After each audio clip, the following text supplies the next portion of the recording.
Is Samabul Watfare with us? I don't think so. What about Taibat? Okay, so it said you can't talk right now. Okay. What about Taibat Olatunde? Is Taibat Olatunde with us? Good evening, ma. Yay! Thank God she's with us. Good evening. Okay. For me, and I really learned a lot from this program. So, firstly, what I learned from Pastor Sheye, she said a lot, and she said leadership is not about influence; it's about the impact you have in the life of people you are leading. That we should try and get familiar with people around us so that they can give us the opportunity to lead them. So, hello? Yes, we can hear you. We can hear you clearly. Say, about the finance program, it's really enlightening because we are just earning money and we don't know how we are spending it. So we have to make plans so we can know what's coming in and what is going out. So we can have savings. So if you are making money and like your income is not up to the expenses you are having, so we need to plan ourselves so that we can know the gain we are making. So that's Okay, thank you very much, Taibat. So like I said I was so sure that everybody has something to say. Even if you're not, active online tonight, I'm very sure you have a lot to say, especially yesterday. Yesterday was a total, change on our finance, a total learning, a total insights that was shared on our finance. And it has impacted me, and I'm sure it has impacted every other person on this platform. And also, on Monday when we had Pastor Shares talking about leadership, I'm very sure that our mindset has changed about leadership. I'm very sure that we are already stepping up as a leader that we are, and I'm very sure we're already working on people that are following us. For those that are following us, but I'm very sure that like what she said, you can't have a leader. You can't be a leader when you don't have people following you. So I'm very sure you are already looking out for people that are following you, and you're already making the impact that you're supposed to make. Okay, thank you everyone that contributed tonight. So going forward, we have our guest speaker for tonight. We are excited, just like what Mr. Joshua said yesterday.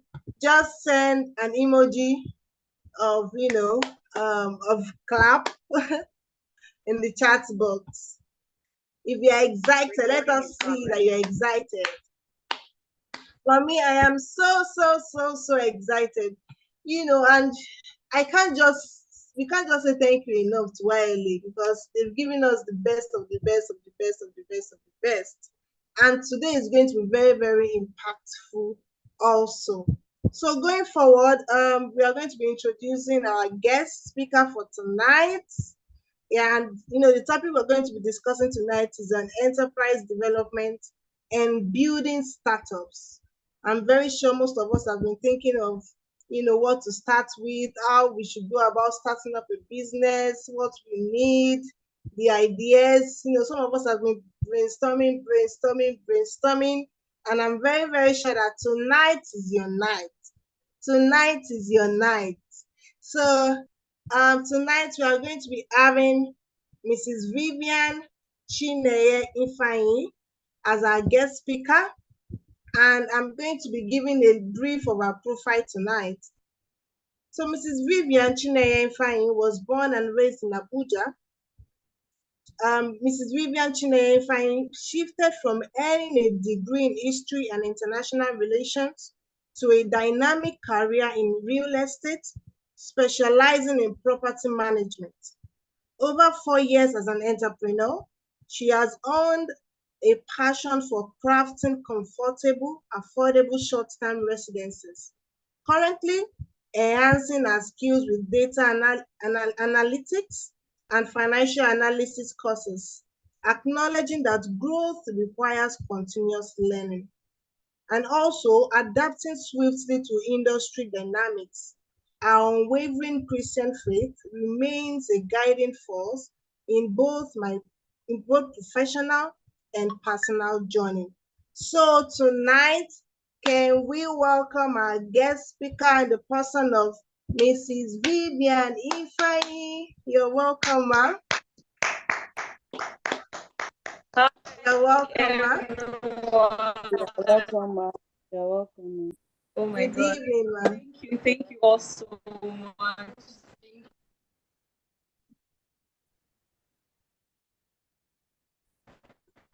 Hello, ma. Can you guys hear me clearly? Okay, it seems to be breaking a little bit. Can you hear me clearly? Yes, we can hear you. We can hear you now. Let me see. Can you hear me now? Yes, we can hear you. You're welcome, ma. Oh, thank you. Thank you all so much. Thank you so much for this privilege. And also thank you for every one of you that is here this evening watching from wherever location you are right now. It's such a privilege. And I also want to use this opportunity to thank the organizers of this initiative. It is really good. And we need more of this in Africa, especially Nigerians. We need lots of leadership program, lots of leadership academy that will, propel the people that are wanting to change lives. It's now they need to start learning. So thank you all so much for joining us this evening. I believe that we are all prepared to learn today. This is going to be an interactive class, guys. I won't be the only one talking. I am going to be speaking and you also speak and we, exchange ideas. Is that good? Yes, Okay. ma'am. Yes, so we're going to start on, sorry, I have to share my screen now. I'm not really conversant with this. Okay. I'm gonna be speaking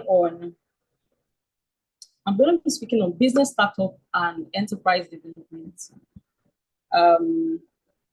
Maybe before I get my screen working, let me just start talking first. I honestly don't see where I can share screen on. Okay.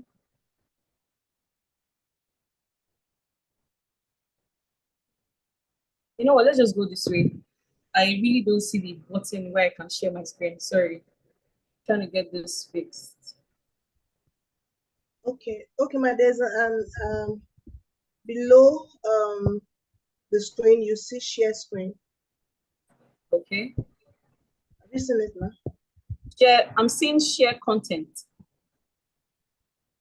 Okay, you can. I don't know. Maybe that's what is bringing on your lap, but you can go ahead and try that, ma. Oh, okay. Let me do that then.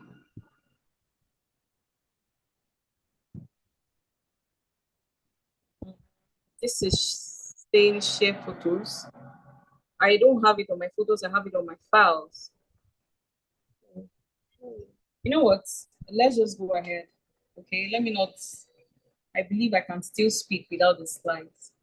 Okay. All right, thank you very much. Sorry for the inconvenience right there. So we're going to be talking about business startup and enterprise development. Like I said earlier, this is going to be an interactive class. I would like to hear from you and you also hear from me. So before I begin, I want to know your definition of business. Okay, each and every one of you, we're how many here? We're about 30 persons, 31 persons here. So I hope to get 31 answers. I want to know what's your definition of business? I mean, business is not just all about buying and selling. So there are more things involved in business. So I want to hear from you, okay? Tell me what you think is business. Put it in the chat box. I want to see. I'm going to read it. I am going to read it. I know, right? We need slides for pictorial illustration. Okay, can you give me like 2 seconds? Let me get it sorted out and then come back on. Is that possible? I just saw someone's message. Oh, I okay, said ma. pictorial illustration. Is that fine? Okay, ma. Okay, so let me just get it sorted out quickly, please. Okay. Okay, as I guess Mika is getting that sorted out, can we keep, getting our messages, what you think about business? What is business to you? Yeah, please just put it there. Let me get it sorted out and I come back up. Okay, no problem.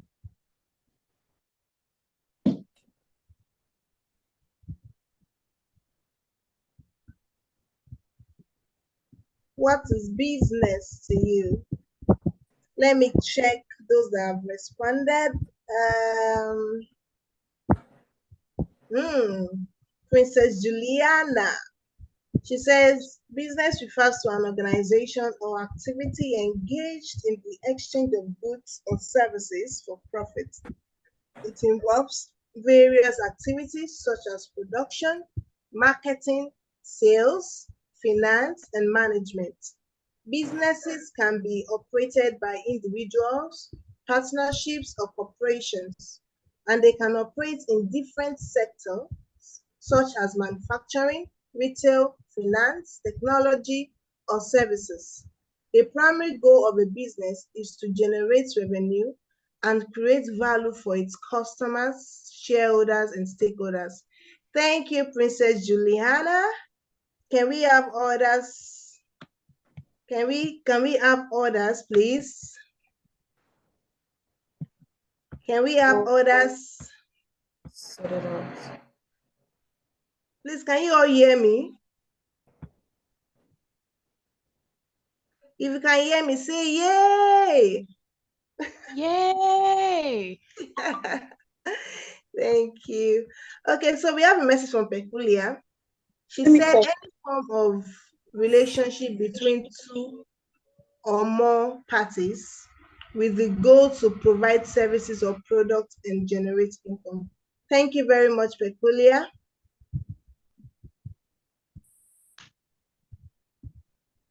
Okay, thank you very much, Mr. Josh. Okay, thank you, Peculiar. Okay, John Light says business. It involves activities such as production, buying, selling, and providing goods or services to consumers. Thank you very much for that.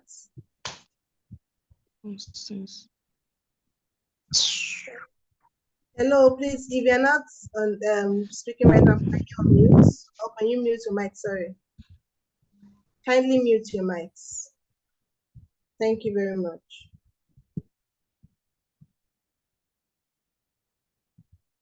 Okay, so as I was reading to us, okay, so Ms. John Light said it involves activities such as production, buying, selling, and providing goods or services to consumers. Thank you very much, Mr. John Light. Ojola Oluwajetro says business is providing goods and services as well as solving problems with the aim of making profit and also for exchange for money. Thank you very much. Okay, I am sorry. now? Yes, I am back. I've been here. I've just been trying to get it sorted out, and honestly, I don't know what's happening. Are you making use of your laptop now? I'm using an iPad actually. Oh, okay. Yes, I think that would kind of be missing, probably. So I've been hearing all the definition you guys are given. Thank you so much for reading it out. So she has basically read everything. This last person said business is the activity of buying and selling goods and services. This person said business is said to be a place where individuals engaged in commercial, industrial, and professional activities in exchange of money. Now, to be honest, all of these definitions are really beautiful. It is what business is all about. But one thing you guys did not actually say is that business is part of our everyday life, but it's not just termed as business. Every day you encounter someone new, you sell yourself to that person as someone that has integrity, as someone they can trust, as someone that has the solution for their problem. Do you understand me now? So business is part of our everyday life. Business is a regular thing. In other words, business is relationship management and optimization. Now, we all know that no man is an island. Nobody can live and nobody can exist out of his own will. Do you understand? Nobody can exist on its own, on his own. So we need humans to actually grow. We need humans to thrive. We need each other to thrive. We need each other to thrive. So, which is why business relationship management is so important in your business. If you don't know how to manage relationship, there's no way your business can grow. Optimizing your relationships is how you can, achieve those set goals you have on your list. Those goals that you write at the beginning of 2024 is through optimization, optimizing your relationship, managing your relationship that you get to know. So when it comes to business startup, it is called entrepreneurship. When you're starting a business, it is entrepreneurship. You're an entrepreneur. You're not yet to be called a CEO. I know a lot of people want to be called CEO when they just start selling. They'll just tag CEO to their names. Everybody wants to be called CEO. Okay? Everyone wants to be called CEO, but when you're starting out a business, you are an entrepreneur. And entrepreneurship is simply you identifying a need in the market and creating a solution. You identify that no matter how saturated any market is, I don't want to use the word most lazy people, but most people that do not have much resilience in business tend to feel like this particular industry, when maybe why I'm not making sales yet is because the industry is oversaturated. There might not be, the market there is just little or none to this business I'm doing. So in every business, there's a hole to fill. In every market, rather, there's a hole to fill. In every market, in the business fairs, there's a hole to fill. So no matter how oversaturated that market you think might be, especially when I came to Lagos, when I started real estate at first, people were saying, real estate, everybody in Lagos is a real estate agent. Everybody in Lagos is a realtor. I say, yes, everybody in Lagos is a realtor, but I am a special kind. And me identifying the kind of value I'm creating makes me sit my chest and, sit upright, beat my chest and sit upright. I don't know if you understand. So entrepreneurship is creating value and doing it consistently, because some people, when they start business and it gets to 3 months, 4 months, 5 months, they are not seeing profits, they'll start thinking of something else to go do. Some will say, are you sure I should not go and, maybe I should start a 9-to-5 job, or maybe this particular business idea is not good. Let me try something different. If you keep jumping from one business to the other, there's no way you can actually find out what actually works for you. Okay? That's why before you start any business, you need thorough planning. Now, that's the next point I'm going to be talking about. In order to start something new, you need plan, a very good plan. You need a very good plan. Now, there are 3 known universal currencies in the world. So it's up for each individual to choose what currency suits them. There's resource. Please write them down, since I don't know what's wrong. I can't share my screen. It's really annoying right now. I'm sorry, but please get your pen and paper and, jot some things down at least. So there are 3 universal currencies. We have resource, we have time, and there's flexibility.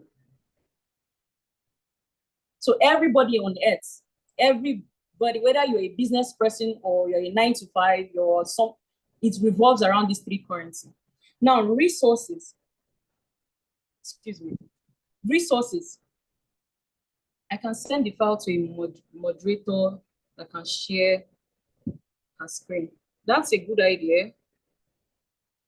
Moderator, can I send to you? Is that possible? Yes, ma. You can just send it to Pastor Tunji, then we'll get to that first. Okay, all right. Let me do that. Please excuse me, guys. Let me do that quickly.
Okay.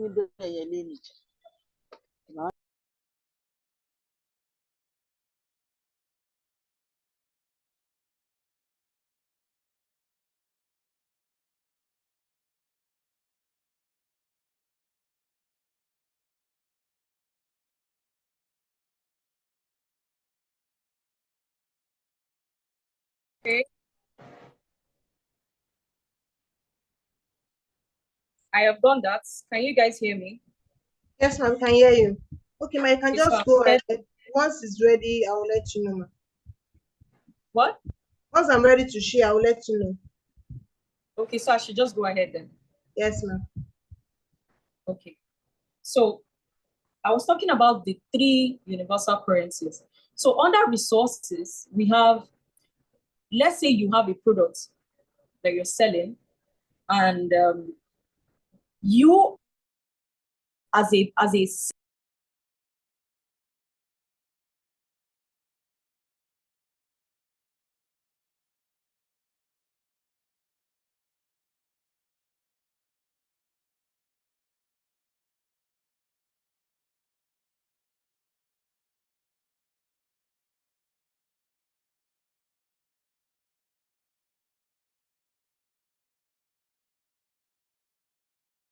me, I don't know, it just keeps glitching. Can you hear me? Okay, we can hear you now, ma'am. Seems to be the network. Yes, the network is bad, but the network will listen in Jesus' name. So I was talking about the three universal currencies. Okay, we have we have the we have the resource, we have time, and we have flexibility. The resource, as an entrepreneur, you can choose to sell your product for money, to get money in exchange, to get oil in exchange, to get gold in exchange. Now you choose how you want to get paid for your product. That's number one currency resource. So number two is time. Of course, you cannot buy time, but you can relieve yourself of time, of some hours to yourself to tend to other things, which is where it is important to prioritize.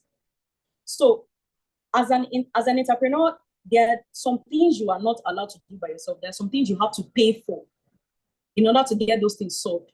So that's you getting some time for yourself to do the more important job. It's more like the 80-20 rule. Okay, the 20% of the you do the 20% of the job that actually matters, that gets you to where you want to be, that make sure you achieve your goals. Then the remaining 80% you outsource, which means you're creating more time for yourself to get things done. Now, flexibility. As a 9 to 5 person, there's no way you can talk about flexibility. There's no way you can even think of starting a business as far as you're working in 9 to 5, because you having a business is you being. This just went off. Can you hear me? Okay. Yes. Thank you so much. I can see it. So I'm talking about entrepreneurship.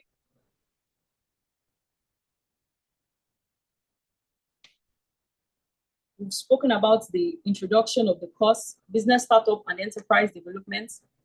And we're Okay, talking ma. about how business is not just, please go to the next slide. Sorry, a few minutes.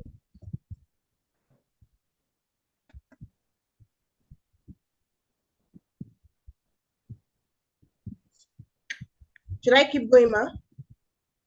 Yes, go to the next slide. I'm still seeing the same thing, business startup and enterprise development, understanding the fundamentals.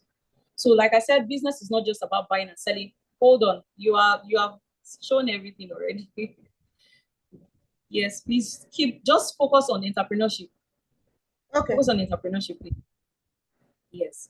So I'm talking about it, you choosing your various form of accepting your payments.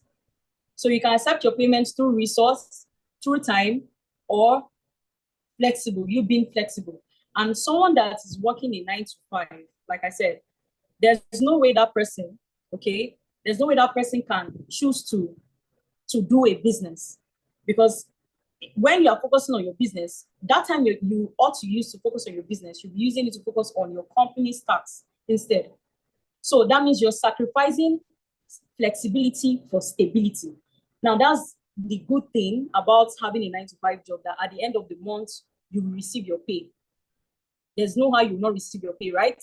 At the end of the month, you receive your pay. There's no how you won't.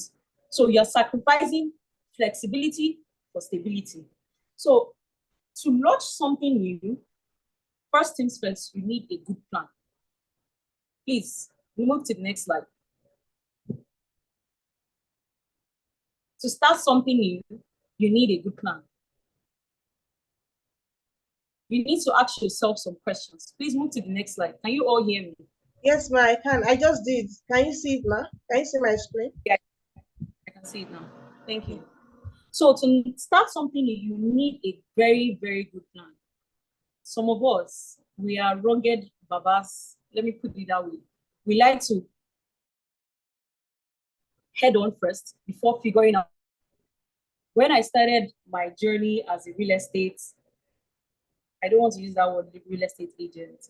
I'm a realtor. I'm a certified realtor. I have gone to school for it. So let me give myself that, due degree. So when you're starting up a business, using myself as an example in this context, I left my 9-to-5 job. I mean, I was born and brought up all my life in Abuja, everything in Abuja. And immediately after my dad's burial, I decided to come to Lagos to start a new life because I felt like Abuja was not where I wanted to start life. Okay, so I moved to Lagos and I started a 9-to-5 job, in real estate. I got to know about real estate and I fell in love with the industry. Immediately I got to know more because I realized that that's the same thing my dad was doing, but I didn't even know because why? I was not, really paying attention to things then. Okay, so I fell more in love with the industry, and instead of me doing my homework first, now this is me speaking based on experience. 6 months into my 9-to-5 job, I decided to quit. On the 7th month, and start my own business. I said I wanted to start my own business. I see a lot of people making sales. They have the flexibility to go and tend to other matters. They have the time. They can pay people to get jobs done on their behalf. I want to start operating in that level. My spirit was crying out for full expression, but they say zeal without knowledge is sister to folly. Zeal without knowledge is you setting yourself up for failure. And guys, it took me 2 good years, 2 years before I was able to see anything profit, anything tangible in my business. In fact, it was on the 3rd year I started seeing profits in my business. The company I was working for, it was so good. They taught me a lot. And when I left without a plan, I started questioning myself and asking, maybe I should have stayed longer. And there was no way I could go back because I have left. So you need to ask yourself these questions that is right in front of you. How much would it cost you to set up that business idea? How much would it cost you? How well do you understand the market? Is it a market that that particular need you think you're providing, that particular solution you think you're providing for a need, is the need really there? How well do you understand your market? If you're launching something new, do you really understand the market you're going into? Or because you've been seeing other people's successes, you feel like, well, this thing looks easy. Maybe you just went to Google and you think this thing looks easy and you're just going to jump into it immediately. How well do you understand that market? Those are the questions you need to ask yourself, okay? And like I said earlier, are you really solving a need? How long will it take you to start seeing profits in that business? How long? I've heard stories and stories of people starting a business, and after 1 month, 2 months, 3 months, you see that they've dropped that business and started a new one. If you ask them, what happened to the other business you're doing, they'll tell you, the business, it was not providing what it was supposed to provide. I was hardly seeing money. When you have a business idea, guys, when you have a business idea, there's a way. The more you stay in that idea, the more you develop that idea, the more that idea becomes a vision. The more that idea becomes a vision, it's not just, it goes beyond you. That business idea now, it goes beyond you.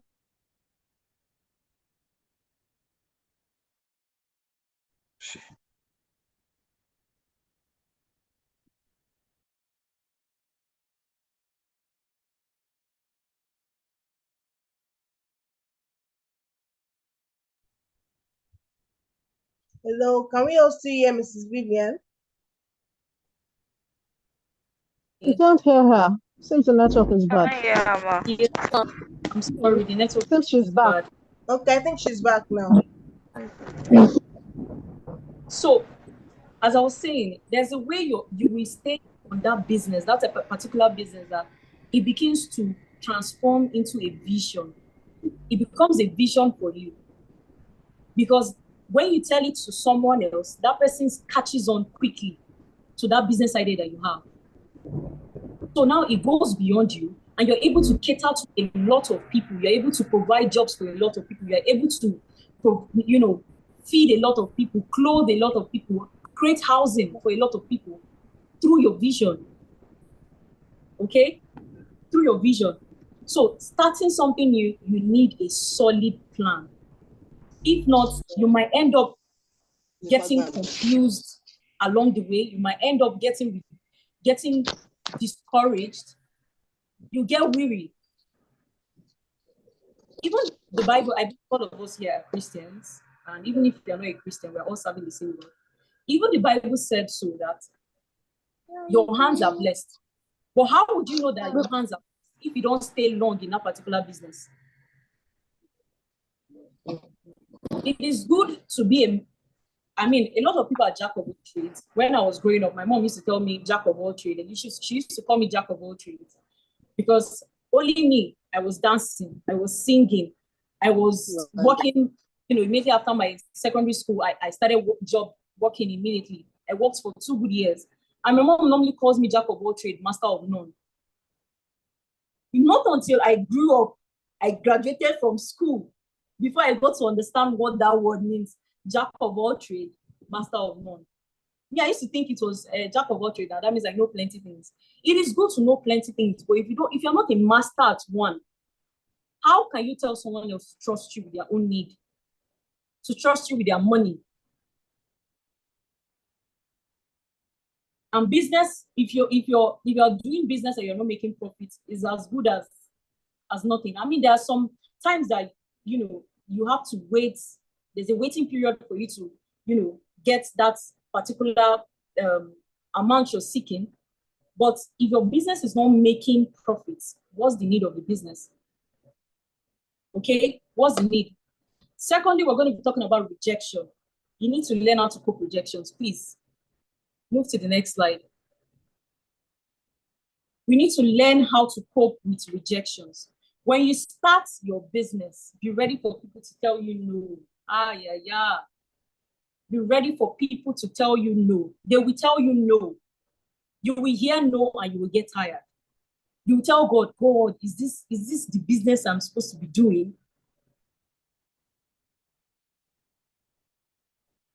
When people tell you no, you need to learn how to cope with that no they told you. When I started off, you see me, I will go back and I'll cry. I will cry. Now, one of my mentors, Andrea Yama, she's a fashion brand, a global fashion brand. She's a global fashion icon, and she owns a global fashion brand. Here, she's a Nigerian, but her brand is global. She said when she started off, a lot of people, said a lot of things about her designs, that she was copying, she was not, authentic, she was not original. But there's a way you will stay long in that business. You will find your identity in that business. You begin to infuse self-leadership in that business. When people come in contact with your business, they feel some type of way. Some people feel at peace when they want to do business with you, because they see your level of understanding, they see your level of experience. Now, there's no way you can gain experience in that thing if at the first rejection someone gives you, you say, man, maybe this is not the business for me. Let me try something else. Or rather, you allow those, or you then allow those rejections to take a strong hold in your mind. There's a way rejection will take a strong hold in your mind. You begin to doubt your products. You begin to doubt your services. You begin to doubt yourself, like, maybe I'm not good enough. Maybe that's why they didn't like the product. Nah. Everyone was created to be unique in his or her own way. Everyone was created to be a leader, to lead himself and to lead his community, his clan. So rejections are just opinions, people's opinions. You need to learn how to cope with rejections from the onset. And I tell you that nothing great has ever been achieved except by those who dared believe that something inside of them was greater than their circumstance. Come on, don't tell me it's because of this, it's because, I mean, my mentor always say that excuses are just good reasons for bad results. Thank God of Christ. The first day I heard that thing, I was like, what? He said excuses are good reasons for bad results. And I'm like, but the reasons are they're quite tangible.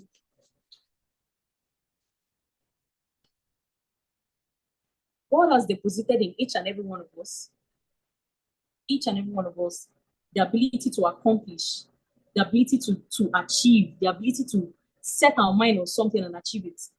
So when you're starting out a business, you need to put all of these things into consideration. Put them into consideration. It is very, very important you put all of these things into consideration. Okay? Learn how to bounce back from rejections because they are bound to come. They are bound to come. There are going to be a lot of trials. There's going to be a lot of failures along the line. You will launch a product and the sales you're expecting doesn't come. That's just, they say success leaves a trail. So all those launching and not getting, or starting off and not, or working and not seeing profits, those are your trails. You are leaving trails. You are leaving trails. So when you get successful, people will not ask you overnight. No, go and check my records. Go and check my records. So with that, there's something called personal leadership. Please check the next slide.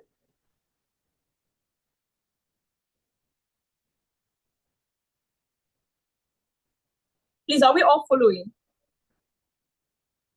Are we all following? Yeah. Yes, Yeah, ma. Thank you, ma. So when it comes to personal leadership, guys, personal leadership is simply your spirit crying out for full expression. I don't know if any of us has experienced this before. You have a business idea, you can't sleep. You just want to see it come to pass.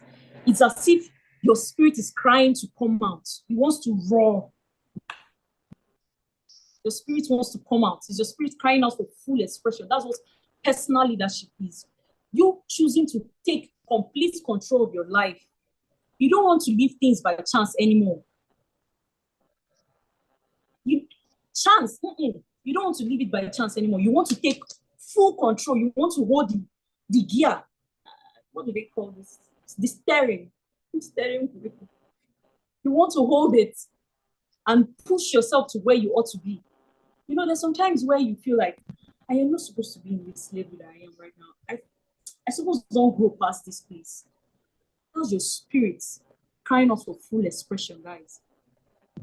That's personal leadership. So you need to ask yourself, when starting out a business, what are your principles in business? Okay? What are your principles? What's that thing that someone can easily identify you with? They say, anytime they come in contact with your product, with your service, they would say, this girl, dealing with her, it was just so seamless. I enjoyed my buying process. Oh, this person was really good. I enjoyed the whole. He has integrity, he has honesty. Those are your principles. Those are things that you can never say no to when there's a need for it. What are those principles? What are your goals, and what lengths are you willing to achieve it? Are you willing to go to achieve those goals?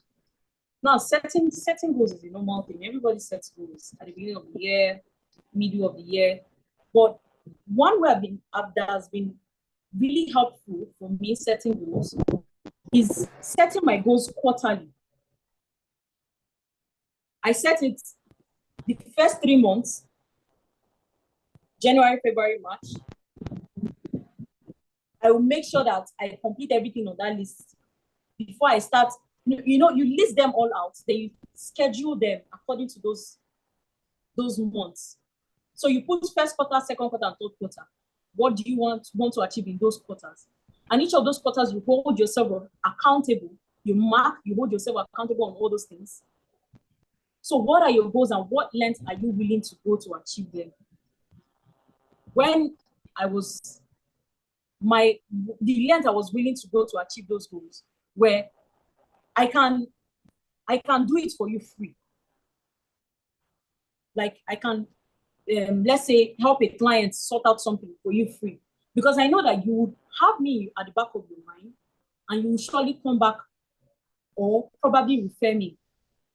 And referral is one of the strongest way of actually scaling your business. Referrals are the strongest way to scale your business. Because that person that referred you is telling the other person, don't worry, I trust her, I trust him. So what are your goals and what length are you? There was this conversation we had with, it was a gathering. I can't say I knew everybody in that gathering. And one person was saying that,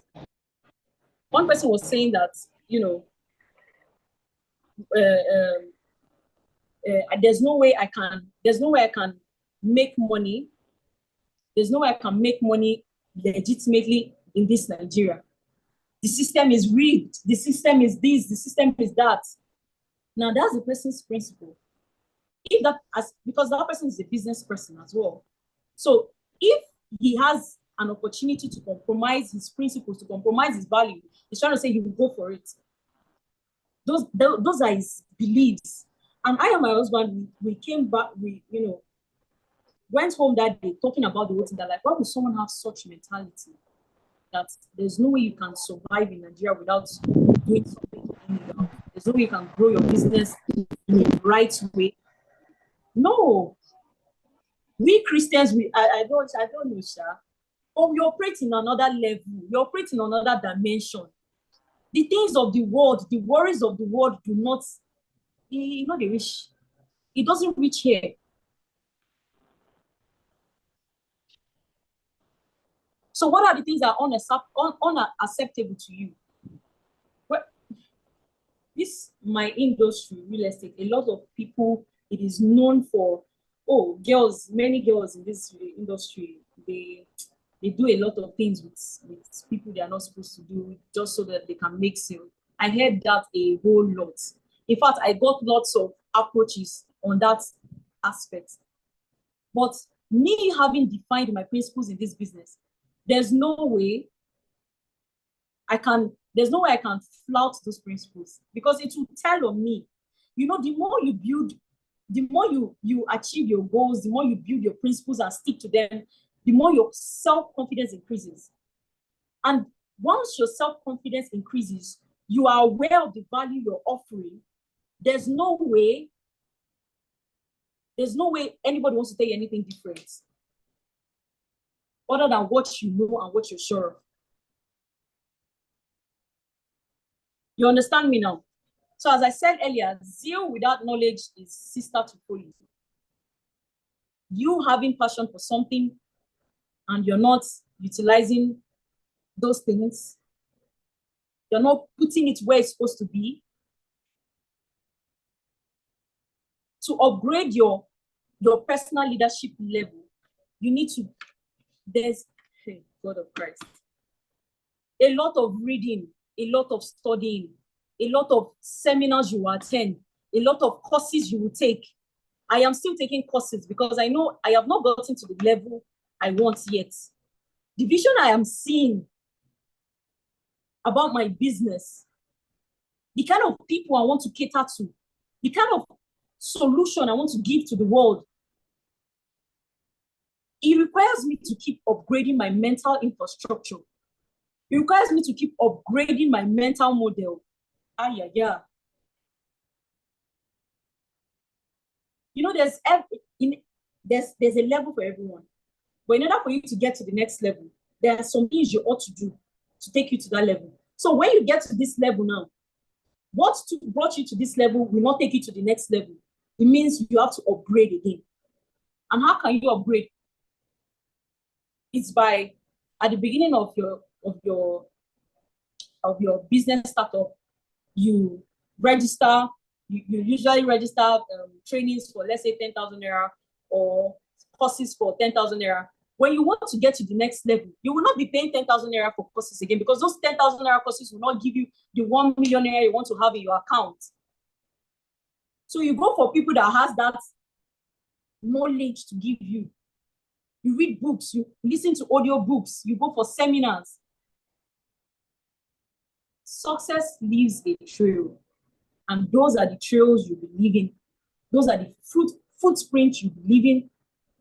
My mentor usually says, upgrade your mind. Improve your mind, upgrade your camera.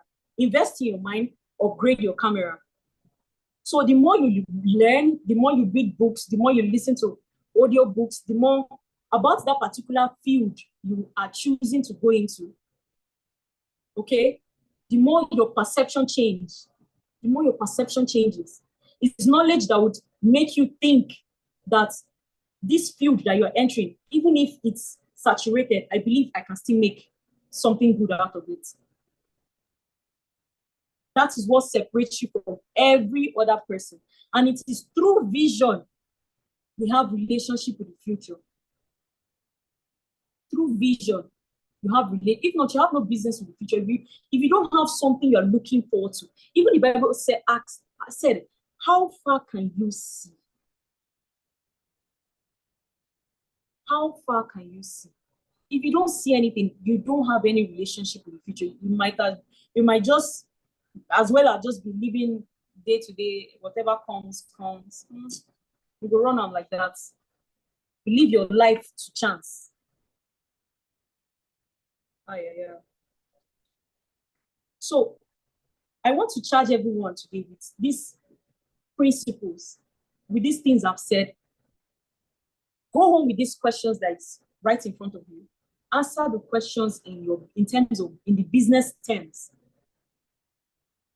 Answer those questions in the business terms, okay? Because the more you answer those questions, the more you discover your personal style. Now, there was a way I was dressing when I started off as a real estate person, but now I cannot dress like that anymore. Because my knowledge has changed, my knowledge has improved, and I feel like, okay, in order for me to get this setting goal I'm targeting, I think I need to start dressing this way. It tweaks up your personal style. Your knowledge tweaks up your personal style. There's no way you can have, they say you look like what you have upstairs. You look like what you have in your mind. If all you have in your mind is, I don't want to say anything bad now, but I believe you all understand what I'm trying to say. Okay? Are you all with me? Hope we're being attentive. So on the next slide, please go to the next slide.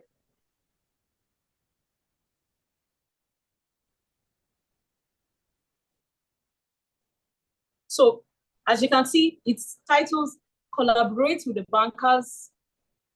That's the title, collaborate with the bankers. Now, I did not say you should go and start disturbing your banker's friends. I am not talking about that kind of banker. Bankers are those friends. They are those family members. They are those people you have access to, that when you tell your business idea, they will help you modify it. They will help you grow it. They will put in more salt and pepper inside the business idea and tell you, instead of doing this way, let's do it this way. Because I've realized that a lot of people, like to go for things that are this way. Collaboration is very, very important. It is what even got me to where I am right now, and it is what will get me to where I want to be, because I'm still growing. I'm still growing. So those bankers are people that have those resources to bring your vision to life. Those people that have the resources to bring your vision to life. It's not just anybody you go tell your ideas to. Some people might just discourage you on it. Some people might say, no, that industry is too, I'm not sure. Let's use the example of the 3 servants in the Bible. Okay.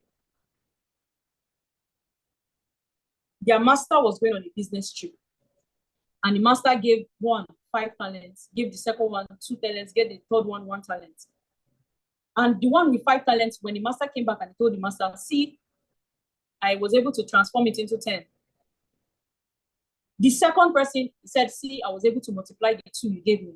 The third person said, master, it's because of you're a master. I had to go and hide. I dug the ground and hid it. And when I heard that you came back, I just dug it back up and brought it to you. Master, here is your 1 talent. Here's your money. Master, here's your money that you gave me. And the master told him, you slothful servants.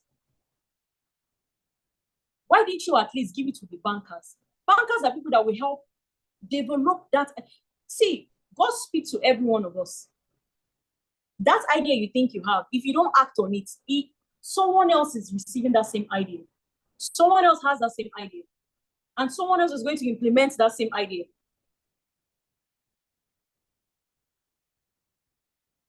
So, radical evolution, rapid execution. Radical evolution, rapid execution is simply learn and apply. Radical evolution, you read, you get to know all you need to know on your field. Of course, experience is the best teacher. The more you experience it, the more you learn. But you ought to do your bits at the beginning, at the startup of your business. So you learn and then you apply. A lot of us will learn. Some people now, after this class, they might not, all the things you wrote, they might not even read it again. We'll just cover it. Keep it. So next time we see again. But in order for you to learn something and apply something, it's something you have to understand. And how can you understand except actually reading and taking your time to go through it, to sit down and think about it? So, radical evolution, rapid execution. Radical evolution, rapid execution. Your legacy is your immortal element of your human existence. That business idea, if you're able to develop it into a vision, into a full-blown business, it will be an evidence that you were here. My dad, in his blessed memories, his business today is worth 250 million naira. Only the land, not even the business, just the land. I know I'm not supposed to share this information. I'm just trying to let you know how much importance of that business idea you think you have. That at the beginning it might not look like much, but if you stay consistent at something, you don't know where that thing is growing into, what is growing into. You don't know what that thing is growing into. So your business idea, your vision, your business enterprise is the evidence that you were here on earth. It's your immortal legacy. It's your legacy that your children will take, your colleagues, your even the generations you don't even know about. If you're able to build that business well, people will know your name even when you're long gone. So I want you, when you're thinking about starting a business, or if you're already starting a business, you have to start thinking upgrade. That upgrade keep ringing in your ears.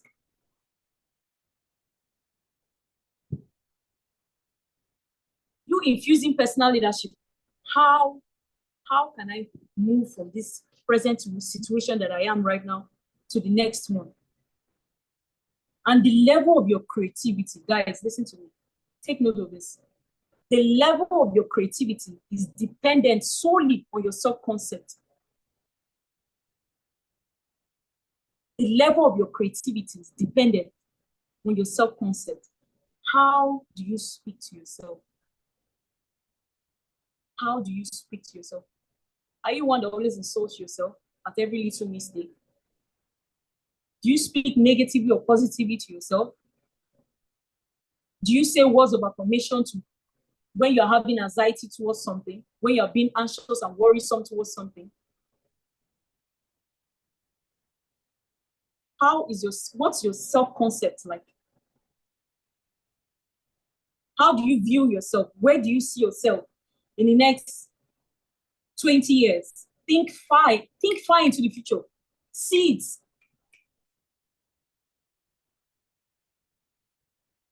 When I started out, I knew, okay, at the beginning, I was doing what everyone was doing. I was going from one land location to the other, doing videos, going for prospecting, because prospecting is part of, it's part of selling. And I'm going to discuss about that soon. You go for prospecting, you send the emails, you take the calls, you make the necessary adjustment that needs to be made. Your level of creativity, very important. So we are also going to be talking about prospecting and uncovering buying motives. Prospecting and uncovering buying motives. What's that reason? People buy for two reasons, most essentially. To either ease their pain or to fulfill a desire. To ease their pain or fulfill a desire. So which of those ones are you catering to? Me, the kind of business I do, I'm catering to fulfilling desire. A lot of people, why they opt for, having an apartment to themselves instead of, staying in the hotels, because they want comfort. They want to be able to spread their wings. And why investors come to me to handle their properties, to handle their Airbnbs, is because they know that I have the ability to provide.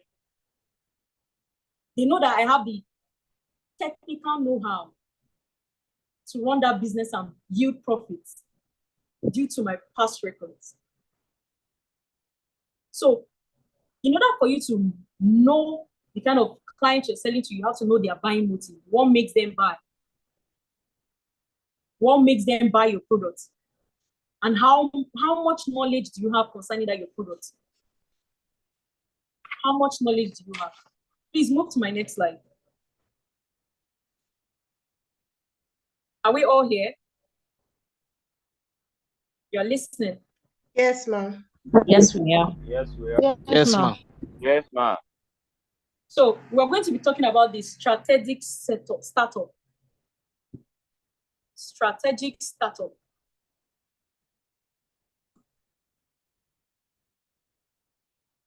I believe you can all see the screen. Specialization, differentiation, segmentation, and concentration. When you're starting or you have an already existing business, define it in these 4 ways. This really helped me so much. It helped me discover where I'm supposed to function. Everybody was going about doing the same thing. I was going about doing the same thing everyone was doing in the industry. Not until I figured out my unique selling point. Not until I figured out where I'm supposed to function. Now I'm not moving based on, I'm not moving in a hurry because I know where I'm getting to. So specialization is you communicating your value to your customers. What is that benefit they get when they use your products? What is the aftermath of using your products or service? Do they feel comfortable? Do they feel at peace? Do they feel satisfied? What is that benefit they get? It's called value-based selling. Okay? When you are pitching your products to someone, you keep hammering on the value it creates. You keep hammering on the benefits they will get at the end. You keep saying on the benefits they will get at the end. Then differentiation. What makes you different from every other person that is doing the same thing that you do? Why should they buy from you instead of that person? If you're not able to communicate your value to me, how would I know that you are better? If you're not able to communicate the benefits I'll get for using your service or your product, how would I know that option A is not better than option B? So segmentation is, who does your product cater to? Are you catering to housewives? Is your services catering to politicians? Is it catering to bankers? Why are you creating that product for? Who are you creating those products for? The services, why are you putting it together? Is it for people that have pot belly, if it's a slimming product? Is it for people that love to work out? Is it for people that like emotional security? Segmentation, you have to segment and figure out, then you concentrate. Once you figured out where your clients and who you cater to, then you will know where they are. You concentrate on where they are. You go and find them every day. The contacts, all the prospecting I did when I started, they are the kind of results I've seen in my business for the past 1 year plus, because this is my 4th year, and I started seeing profits in my business on the 3rd year. It's based on all the numbers I collected when I started. No place I don't used to enter at that time. Because I knew that in order for me to make profits in my business, I have to do away with the old contacts that no longer benefit my future. Not as if I threw their contact a lot into their contact. I mean, I believe you understand what I'm saying. You have to sort out for people that can buy your products now. You go out, you do the prospecting, you build your reports, you send the emails, you send the messages to them, you concentrate fully on them and designate every other activity that would not, propel you towards this growth. That will not propel you towards this growth. So the last thing, who are your competitors? Who are the people you are looking up to, and who are the people you are competing with? Check out what your competitors are doing. How can you make it better? What can you do better? The more you ask yourself questions like that, the more you are able to understand the field you are in, and the more you're able to represent yourself. I don't know if you understand. The more you're able to represent yourself in your products. Most people represent other people in their products. It's just what they watched and what they heard. They will just go and replicate that same thing. You're presenting another person in your product, in your service. So last on the list that we'll be talking about today is marketing. Marketing.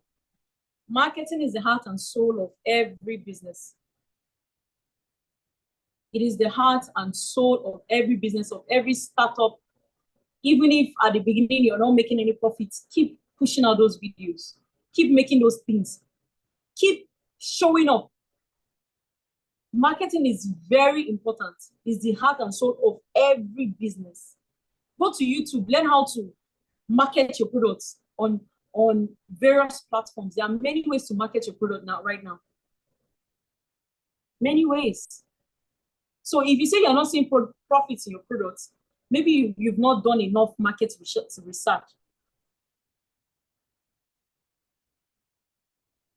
Okay. So before I give my closing statement, there's something I want us to do. But before I do that, I would like to hear from you guys. Do you have any questions? Because I think that rounds up my session. Do you have any questions, please? I want to hear from you. Like I said earlier on, it's going to be an interactive class. Okay. I want to hear from you. Tell me what you think. Give me real life scenarios. Give me those challenges you've been experiencing in your business. Let's talk about it. Okay. This is like a general. Okay, ma. Like sorry, ma. Can you hear me, ma? Yes, I can hear you. Okay, ma. Thank you very much for the session. I just wanted to chip in something. We are expected to go out for a breakout session where you will tell us what you want everyone to discuss in their breakout rooms. Then they can have a representative from each room that will tell you what they discussed and put together their questions. Then, you know, tell you their questions. And if we still have more questions, then we can then go on with that. So I would want to suggest that we go for the breakout session now. Then when we are back, we can now go on with the discussion. And, you know, we would love to know what you love them to discuss about in their breakout room so that they can come back to you and share the summary of what they discussed. Okay. So how many groups are there? Okay, so we're going to be having 5 groups, but we have people watching from YouTube also. So that means 6 rooms. Okay, so that means I need to give them 6 questions. No, just give them 1 question. So they all discuss it in their different rooms. Then they come back with, okay, maybe the insights, what they've discussed, their ideas about it and that. Then the questions put together from each room. Then afterwards, we can now have more questions if we have more time. Okay, all right, no problem. Okay. So that means I have to give them the question now, right? Yes, ma'am. So we have, in every business, there's a challenge that is encountered by every business. And that's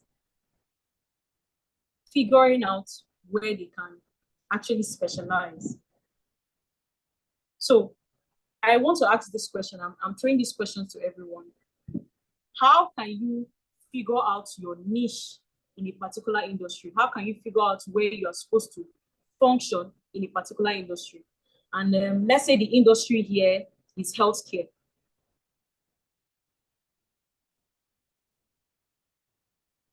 Do we understand? Yes, ma'am. So they are to discuss on how can they figure out their niche in a particular industry. Yeah. Okay, ma'am. Did we all get that, please? Yes, ma'am. Did we all get that? Yes, ma'am. Okay, ma'am. Okay, ma'am. So we are going to open all the rooms now. Everybody sorry, I think she said something about healthcare. So yes. Can we use any industry or we restrict ourselves to healthcare? I wanted us to, since they said it's just 1 question to every group, so it would be wise, or maybe each of those. Or you can, if you want us, what if you want industry them to do different questions, that's fine. You know what? Let's every group pick out which industry they want to, function. They want to specialize. Do we understand? Okay, ma. They should choose which industry they want to specialize on. Yes. They want to talk about. Okay, ma. Please, did we all get that?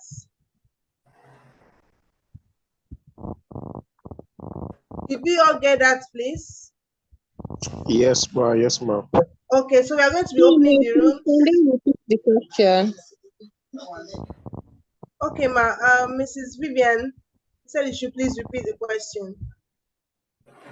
So I said, in an industry, Okay, ma'am. how can you figure out where to have as your main point, as your niche. Yes, as your niche in an industry. What can you say this makes me stand out? How can you find out that thing that makes you stand out? Because in every industry, there's a lot of. So how can you stand out in that industry and make yourself seen? Do we understand it now? Yes, ma'am. Yes, ma'am. Okay, so we are opening all the rooms now. Please, we all have 10 minutes to come back. Thank you. Please, can we start joining?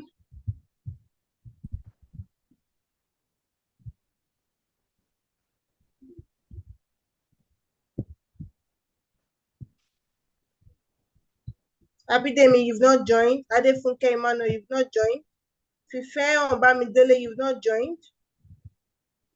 Obisi Chisom, you've not joined. Adefunke Emmanuel, you've not joined. Seun Adeboyejo, you've not joined. Please, let's all join our rooms, please. Favor, okay. Banker, you've not joined. Adepiton Richard, you've not joined.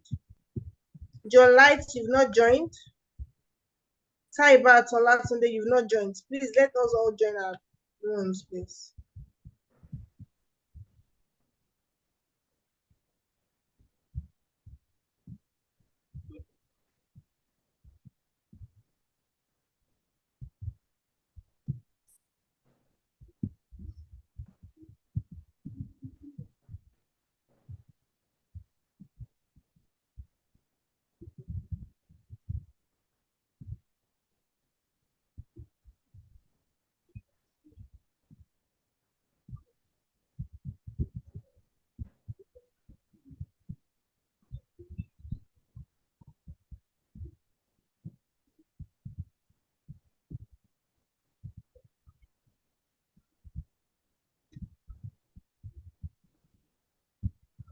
Okay, ma, thank you, ma. So we just assigned 10 minutes for all of them for the breakout session.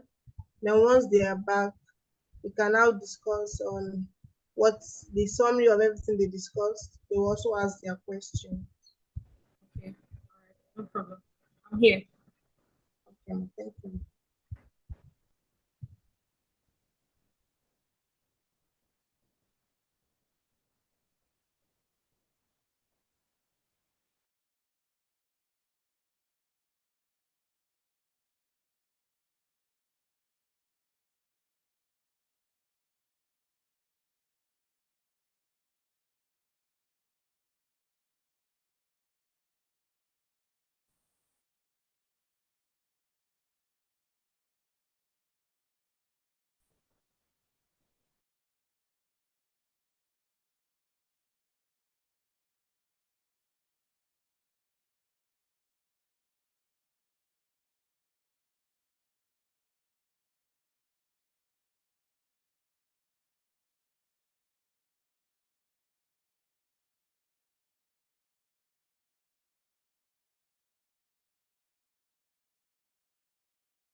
Okay, ma. So I think we should give them like everyone is 9:40 and let them in.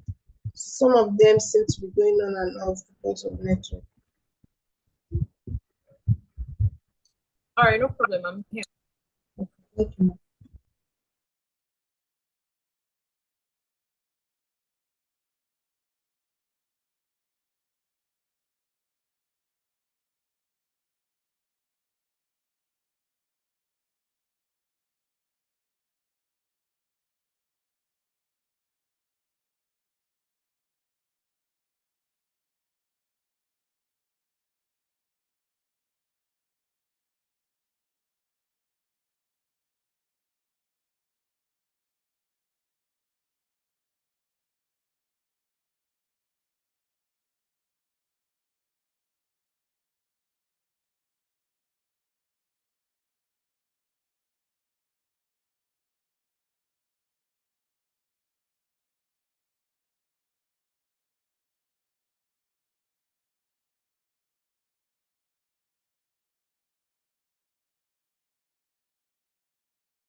Okay, ma. So I think they'll be joining back now. I just closed all rooms. All right, no problem.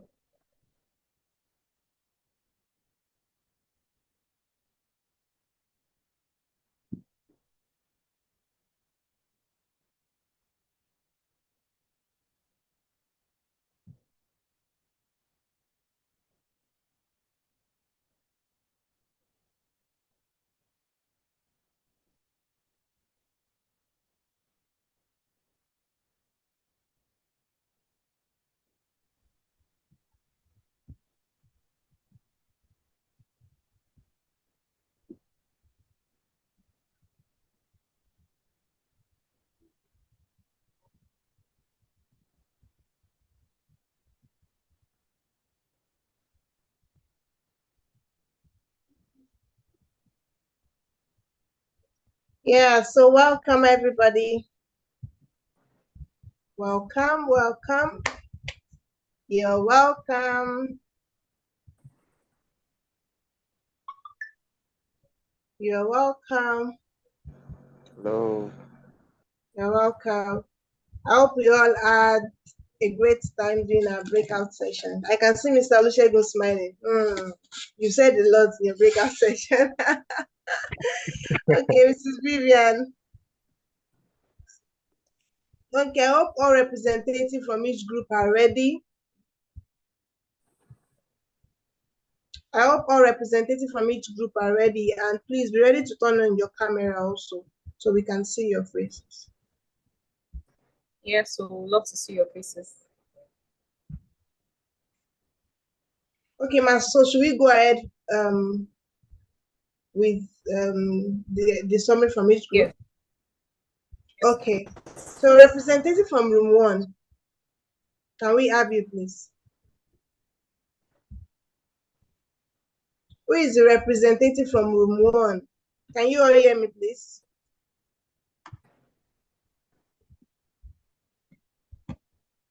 Can you all hear me? Wake up, wake up, Yes, wake we up. can. ma. Yes, We can hear you, ma.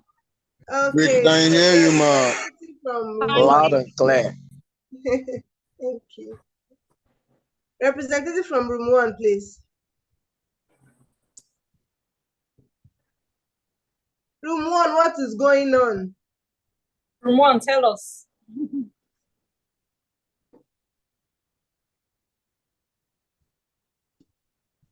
From room 1, we had Adefunke Emmanuel. Adefunke Emmanuel, you are here. Please unmute your mic. What's going on? Peculiar, what's going on?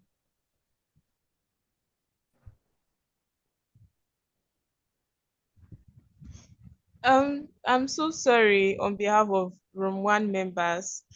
I'm not sure we really had, personally, my network kicked me off for the breakout session. So I joined the breakout session in the middle and I was lost on what we were discussing.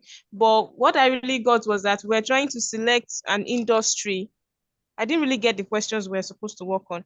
But what we did was we were able to select an industry, a clothing industry, and the niche we were able to select was female wears. And that was everything we were able to do. We were not able to address the rest of the questions. So it was just four Okay, of but do us in you the group. have any questions so far? Please turn on your No, camera if you ma'am. can. No, no Ma'am, questions I from couldn't room turn on 1? my camera. No, no questions. Okay, thank So you. Room let me 2. ask them a question. Oh, They said, okay, okay. yes, Okay, ma'am. they said they figured out an industry, which is fashion, and they decided to focus on female wears. You guys were not able to discuss the particular niche. I mean, there are varieties of female wears out there. There are varieties. Do you want to cater to people wearing bikinis? That's a female fashion trend. Do you want to cater to people wearing up and down? That's you like concentrating on your PowerPoint. So group 1, when you say you want to focus on fashion, you focusing on fashion, it's not just enough female fashion. No. You have to go deeper, dig deeper. That's where sense of starting a business or improving on your existing business. Okay? So maybe Okay, let's hear. did you hear that? Yes. Group 2. Oh, Okay, thank you, ma'am. Good evening, everyone. From the group 2, we actually didn't have enough time to round up, but all that we're able to gather was that how we can discover our niche. People suggested, knowing what we are useful at, like what we're actually good at, our area of strength, things that whenever you're not available at the company or the industry, it does not really function pretty well. Like knowing that, okay, if you are not around when they want to do a particular task, then it will not be done effectively. That way you can know that, oh, this definitely might be my strength. It might be, what I'm good at. Then you ask people. Someone suggested that we can actually ask people, like reviews from people On can make survey. us know, yes, that, oh, this person is actually good at this particular field. So it will help us to know. Then someone mentioned, specialization, like you should maintain our identity. You don't shift from one thing, like not jack of all trade, like the host was talking about earlier too, like just maintaining. If it is, we chose actually clothing, like clothing or branding feed. So say for example, if it is something that you are good at, sewing two-piece or all these native attires, or if it is shirt and a trouser, if it is that you have strength in, just stay focused and let people know that, oh, if you want this particular attire, you can contact this person because that is what they are good at. Also, someone suggested or mentioned dedication and hard work.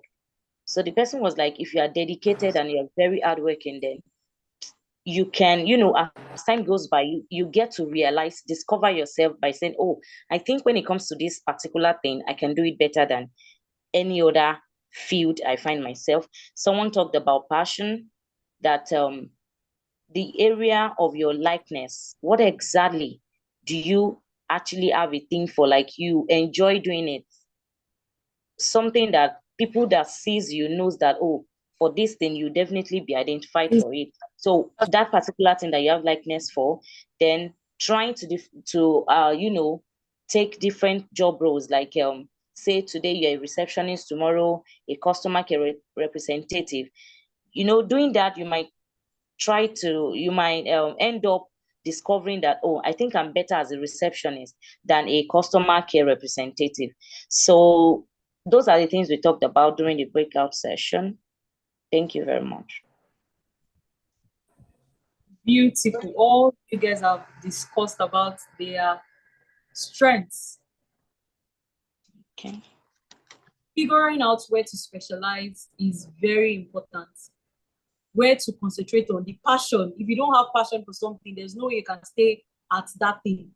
You would want to move on. You would want to move on to the next best thing if what you are concentrating on right now is not something you have passion for. So what group 2 did is very beautiful. I like the fact that they were able to include that hard work and passion goes together. If you're not passionate, if you're passionate at something and you're not ready to put in the work it will take to get you that desired result, then you're not ready for that business idea to come into fruition. You're not ready for it to come to life. Okay, so I love what group 2 did. Thank you very much. I really love that all of you were able to to contribute and come up with such good. Okay, thank you, ma. Do you have questions? Any questions from room 2? No, there was no question. Okay. I think we can still have personal questions after now. Room 4. Room 4, your representative, please.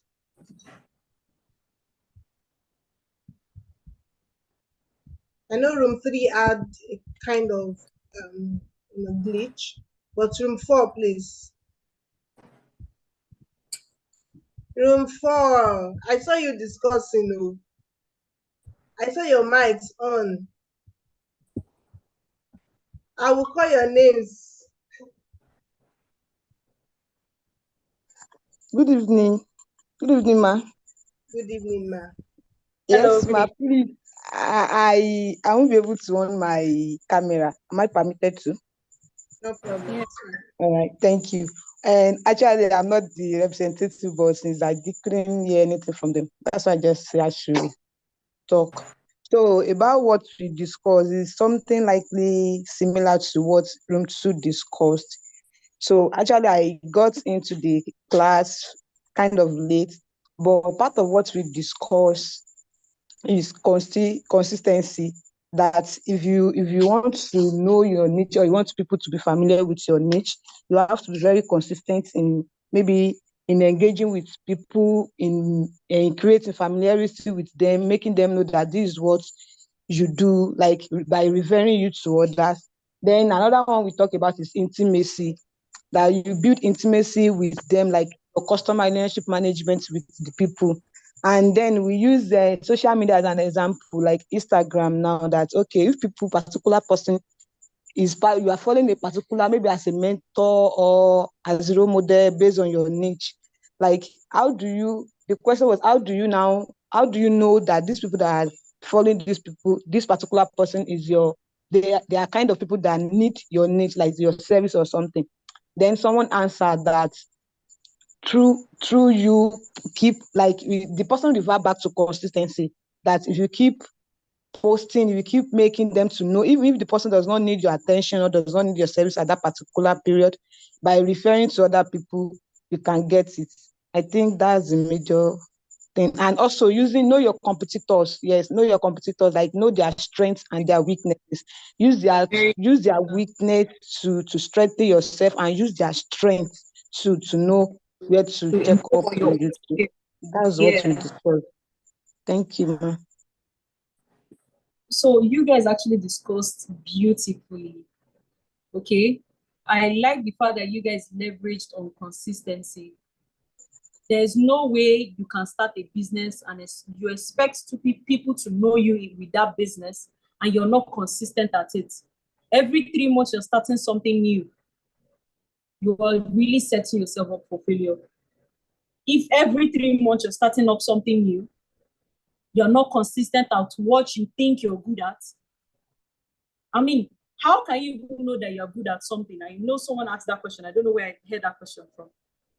How do you know that you are good at something? Is you doing survey. I think it was good too that also highlighted that. You do survey with people around you, people you have access to. You run a survey with them, tell them, test your product, test my product. Does this product, how do you feel after testing it? What does this product offer you? Do you feel like you've obtained value for your money with this product?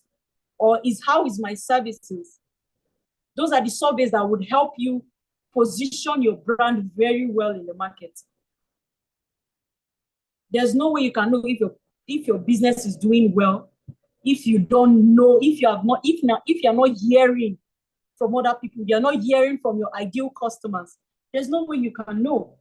So you might be basically doing something really wrong, but you don't know because why? You've not asked questions. So survey is very important. Consistency is very important. I love that you guys highlighted it. Thank you so much. That means you guys were actually paying attention. Thank you. Thank you, Ma. And thank you very much, Janet, for taking an initiative. I'm not really happy with the fact that I saw you, discussing, I saw you all discussing in room 4 and we couldn't get your representative. Please, everyone should be ready to ask personal questions after now. We are all leaders. We are all being groomed to be a leader. This is the 3rd day and, we expect that things should, a lot of things should have changed about us on leadership. Please let us be bold enough to speak, ask questions. It's better now than later. You may not even get this opportunity. So please ask your questions. Talk. Let us know what are your ideas, and let us give solutions to whatever problems you might be having. Okay, so room 5, can we have your representative, please? Okay. So today. You're welcome. Okay, over to you, sir. Okay, I think Adeshawa wants to talk too. She's also a member of group 5, but maybe she will talk, then I will add to it. Thank you. Okay. Adeshawa, can we have you, please? Okay. Good evening, everyone. Good evening. Can we have you on camera, please? Is it possible? We'd love to see your beautiful face. Thank you.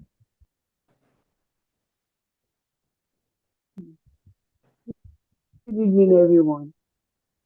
Good evening. Okay, so we talked about the industry we talked about was the healthcare industry, and we said carving out a niche or figuring out a niche is identifying some area of strength, identifying expertise, what we want to do, and trying to add value to something. And one of the areas we picked was record keeping. If you notice, I don't know if anyone has noticed before, that when you go to maybe an healthcare center or a hospital anyway, and your voice is low. Can you please project your voice, please?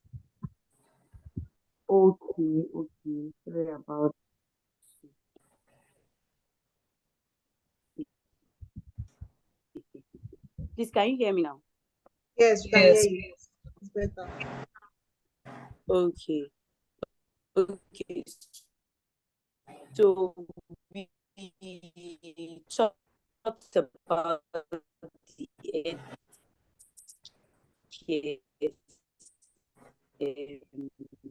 Network. Okay, so let me take over from here. So basically, we picked the healthcare sector in our room because it was actually mentioned initially. So we're talking about carving a niche of figuring. Can't really hear her. Kadisha, can you please mute your mic and let Some area Olusegun, of Mr. Olusegun help you out, you know, please? so and what you can do value Trying to mute you from here. to help your market keeping maybe you've been using that hospital for the Oh end my God. the after or some, but we now carve out a niche that sometimes they can't find that. I don't think she can hear. Okay, Please so go on, Mr. I Olusegun. think she's having a glitch with her network. So basically, we picked the healthcare sector because it was actually mentioned earlier. So we just to save us the time of brainstorming about which industry to go to, we decided to pick the healthcare facility. So we said that definitely it involves identifying our specific areas of strength, which we talked about having expertise and interest, and then the potential to provide a unique value. So when we talked about that, we now say there are ways at which we can actually discover our niche in the healthcare sector. The first one we talked about assessing our skills and interests. We need to take inventory of the expertise we have, the skills they have, their strength. And we also talk about market research. And the third point, which we talked about, is identifying our pain points. And this place, that is where we have somebody saying that, okay, one of the pain points is one of the challenges that most of patient face in healthcare facility, and that is the record keeping. You can imagine somebody walking into the health facility and coming to the counter, and they will have to be going to the person's record. Maybe the person has visited the hospital for the past 3 years. Now you have to go to your record and you're looking for a document for the past 3 years. So we said we are going to look into that, and then we are going to use that to become a niche for us. Then lastly, we talked about customers evaluation.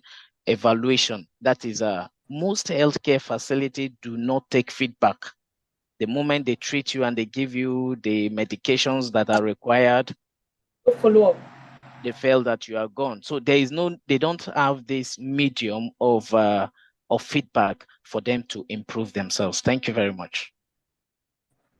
Lovely. I really love the fact that you guys actually even went for that healthcare system. You know, healthcare is one industry that a lot of people go into sometimes without having a clear understanding of the industry. So I like the fact that you guys were able to focus on the people you're catering to. Okay. You also spoke about record keeping and also feedback. Now, when starting up a business, it's important that you get feedback from people, which is the survey that we talked about. So all you guys spoke about were actually beautiful. And I believe that with all the knowledge that we've shared tonight, once we leave here tonight and at the end of the whole leadership program, we'll have a reason to celebrate, because no knowledge is a waste. So every knowledge that is imparted into us will definitely yield results either now or in the future. So thank you so much. Okay, thank you, ma. Okay, Mr. Samuel, do you want to speak on behalf of the 5, or we should come back if it's a personal question? Okay, it's actually a personal question. Maybe when we're done. I thought we were done. Okay, no, please. I Maybe. just want to read out. Okay, thank you, sir. I want to read out the conclusion they had on YouTube when they had their own breakout session. So I think they really had network issues too, but they were able to have a little bit of discussion. So we have someone from the YouTube that said, I'm Follow Iyanu by name, representing the YouTube participants. Flow Star industry is a shoemaking industry. So I think they chose the shoemaking industry. We specialize in making appealing and wearable shoes that can be worn and affordable by both young and old. Our unique selling point is the fact that we use adire and ashofi to create amazing designs. Our shoes are named by design and well branded to suit requests. Our departments are the production, marketers, designers, and procurement department. So that was all they said about they had in their discussion. I think they chose the shoemaking industry, and that's their unique selling point is that they use adire and ashofi instead of the normal Which is leather. something that is not very common in the market. That's a very unique selling point. It's something that you cannot easily find.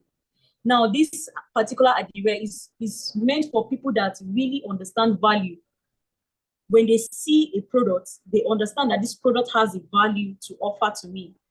So I like the fact that this particular group, they picked an industry that is very vibrant, that can never go out of fashion. They picked an industry that is very relevant. Nobody wants to go out without wearing shoes. So that's a very good industry to actually focus on. And then they went ahead to figure out their unique selling points. Well done, Group 5. Well done. Your unique selling point is what makes you stand out from the crowd. So now, if anyone wants to go to buy their shoes or if anyone goes to the market to buy shoes, they'll put an eye for something that if they wear, it will not look like the same thing that other people are wearing. So that adire specialty is really good. I like it. I like it. Thank you very much, ma. So I think we can now go on to personal questions. Please, if you have questions, kindly raise your hand. On YouTube, also, if you have questions, you can type it. We have our team list pick it up from there. So please, I want hands to be up. I want to see more than 2 hands. Please ask questions. Ask questions. Ask questions. I see some questions on the comment section. Oh, okay. Okay, ma'am.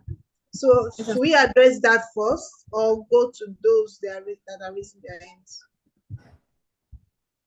Okay, someone here wrote Wilfred Shalom. She said, I am hardworking, but I have some problems on my income and expenditure. Now, what do you mean by you have some issues with your income and expenditure? You're hardworking, of course. Well, I don't understand. What do you mean by you have some issues? Is it that you have some issues with saving, you always spend, or you have some issues that your income is not always matching up to your expenditure, or you have what kind of issues? Please, we would like to know more about that. Maybe probably give a precise question. Wilfred Shalom, please you can send a message on the chat to the group. Okay, Mr. Samuel Boluwatike, we can have you now, sir. And please kindly turn on your camera. Thank you. All right. Thank you very much. My question is, I pretty much understand the fact that in finding your niche, one of the steps is making a market research, whereas you identify the gaps and area, and also have a proper networking, connecting with professionals in your industry to learn about different niches and opportunities. But the question is, how do I, at what extent, at what time, at what level should I specialize? We have spoken about specialization now. I know I've identified some particular, that level at which I can do not one particular thing that I have passion for. I have passion for like about 2 or 3 things. So at what level can, as a practitioner, as an individual in an industry, at what level should I count myself, or should I say or conclude that I want to specialize on a particular niche in the industry? So that's my question. Okay, so from what you said you are good at some number of things, right? Or you want to know at what level that you specialize on one thing. Yes, ma'am. Yes, ma'am. Okay, so you specializing on something is figuring out that you like that particular thing more than every other thing that you know how to do. I know how to sing, I know how to dance. If I dance for you here, but it's not something I want to specialize on. What I choose to specialize on is growing a stable career, a stable business. That's something I have chosen. And I did not really figure out where I'm meant to function until my 3rd year into that business. That is where consistency comes in. If you're not consistent at something, there's no way you can figure out where you can really, really function. Okay? So start something first. Start one thing. You know how to do many things, fine. Start one thing that you know you like doing, you enjoy doing, that you don't find to be a chore. You don't find it to be troublesome when someone tells you do this. Something you know you are comfortably doing, you can comfortably do. Start doing that thing first. When you start doing it, you begin to find other branches in that thing. When I started real estate, I thought the only thing about real estate is just buying and selling land, selling houses. But it was when I got deep into it, I realized that there are many ways you can function as a real estate person, not just as a realtor that buys and sells. Buying and selling is not where it ends. In a particular industries, there are diverse branches. On a tree, there are diverse branches, and so you can choose a particular branch to concentrate on, to keep standing on until you break through, until you have that breakthrough in your business. I don't know if that was able to answer your question. Yeah. Thank you very much. Thank you very much, ma. Thank you, sir. Okay, now we have one question. We have a question from the chat box before we go to Mr. Olusegun. I want to start a business, but I can't seem to think of an idea that is a solution to a particular problem, or that is a solution to a particular problem. Please, how do I go about this one? I want to start a business, but I can't seem to think of an idea that is a solution to a particular problem. Please, how do I go about this one? I am a faith-based person. Faith and vision go hand in hand. Faith and business ideas go hand in hand. If you don't have an idea on what business to start, go on your knees, because I can't answer that question for you. Your mom can't answer that question for you. Your dad can't, your friends can't answer for you. It's something you want. It's your spirit saying, yo, let's start something new. But you are not able to figure out that particular problem you want to solve in an industry. Go down on your knees and ask for higher assistance. Sometimes it drops in your spirit, it drops in your heart. Okay? If you're unable to find a business idea, do research. Do the little one you can. Do research about each of those industries you fancy. Do research on those industries you think you can function in. If you think you want to go into buying and selling, what kind of products do you want to be selling and buying? Is it jewelry? In the fashion, okay, now let's say in the fashion industries, there are many branches. There's jewelry, there's rings, it's part of jewelry though. There's a collection of headband, there's collection of just tops, there's a collection of there are many branches. So go and make research on industries, right? After seeking for higher understanding, higher knowledge from God, then you go on your own research. Check out all those industries that you think you fancy. Check out where you think you can specialize in. When you start specializing in that particular industry, the more you go deep into it, the more you see other things that you can actually do. The more you find the hole you need to fill in that market. You will discover a problem in that market, and then that solution will come to you in a way that is so beautiful. So the first things first, go on your knees. Then secondly, check out all the industries. For you, if it's for you to write them all down, write them down and let it be seen by you. That's why the Bible also said, write your vision, make it plain, and whoever sees it runs with it. Write down anywhere, all the industries you think you can function in, and then start surfing through which one would you think is, I believe you understand what I'm trying to say. Which do you think is best for you? Which one suits you more?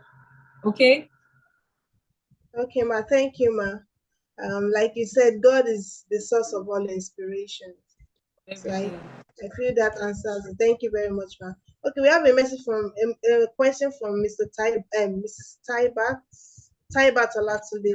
Before we come back to Mr. Azushegi. If I don't have enough funds to start a business, what can I do? And I have plan already. You start pitching. You go to the bankers. If you were here at the beginning of the class, you hear where I said collaborate with bankers. There are some friends that has the money you're looking for. They have the money, but they don't have that business idea. And you have that business idea. Collaborate. You pitch. Now, I won't tell you that it's going to be easy. I won't tell you that making you pitch to them, they will immediately take on your idea and say, yes, good. Let's start immediately. You will get a lot of rejection. You get a lot of no's. So you have a business plan, but you don't have funds. You go to your friends. I mean, there are people around. If you think your friends don't have the money to fund your business, then you go out there, like you go outside, go prospecting. But the first people you need to talk to is your immediate community. Your immediate community involves your church, your colleagues, your friends, your family. Those are the people God has put in your life. Remember, I said relationship management and optimization. You manage your relationship so that you can infuse and introduce business ideas to them that you can fund. So my husband normally says this: to start a business, you don't need any other thing but a plan. Because trust me, when you have a good plan, the money for that business will come out. There's a way it works, especially when you have the vision towards it and you've documented that vision down, you put it on your vision board, you see it every day, you read it every day. There's something called law of attraction. You begin to bring it closer to you as time goes on. So as far as you've written it down and you have a good plan, trust me, that money will come. Except you are not asking for it. Even the Bible said, ask and you shall receive. And if you've not received, it's because you've not asked. So you keep asking until you receive. I don't know if you understand. Keep asking until you receive. I hope I was able to answer that question. Yes, ma'am. I'm sure, Taibat Olatunde, I'm sure you've gotten the answer to your question. Thank you very much, ma'am. Okay, over to you, Mr. Olusegun Olaniyi. Okay, thank you very much, Ma, for this wonderful insight lecture. Thank you. Thank you for the opportunity. Yeah, my question is, because when you started, you said business startups. Speak louder, please. I can. Okay, can you hear me now? Yes. Okay, I said when you started, you said business startups are entrepreneurs. So the question I have is, you say they are not CEO. So at what point should an entrepreneur call him or herself a CEO? Thank you.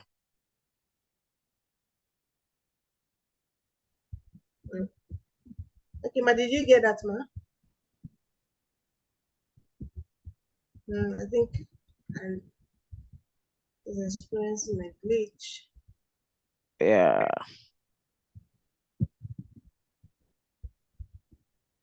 Let's give her a minute first.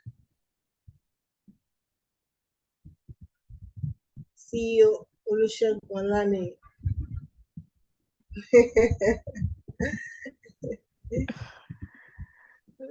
I'm not a CEO yet, though.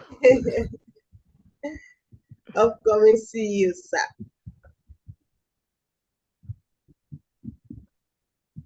Incoming CEO. Oh, incoming.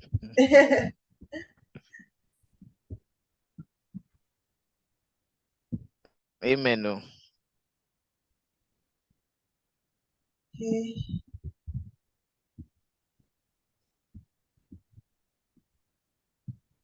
Sorry, she'll soon be back.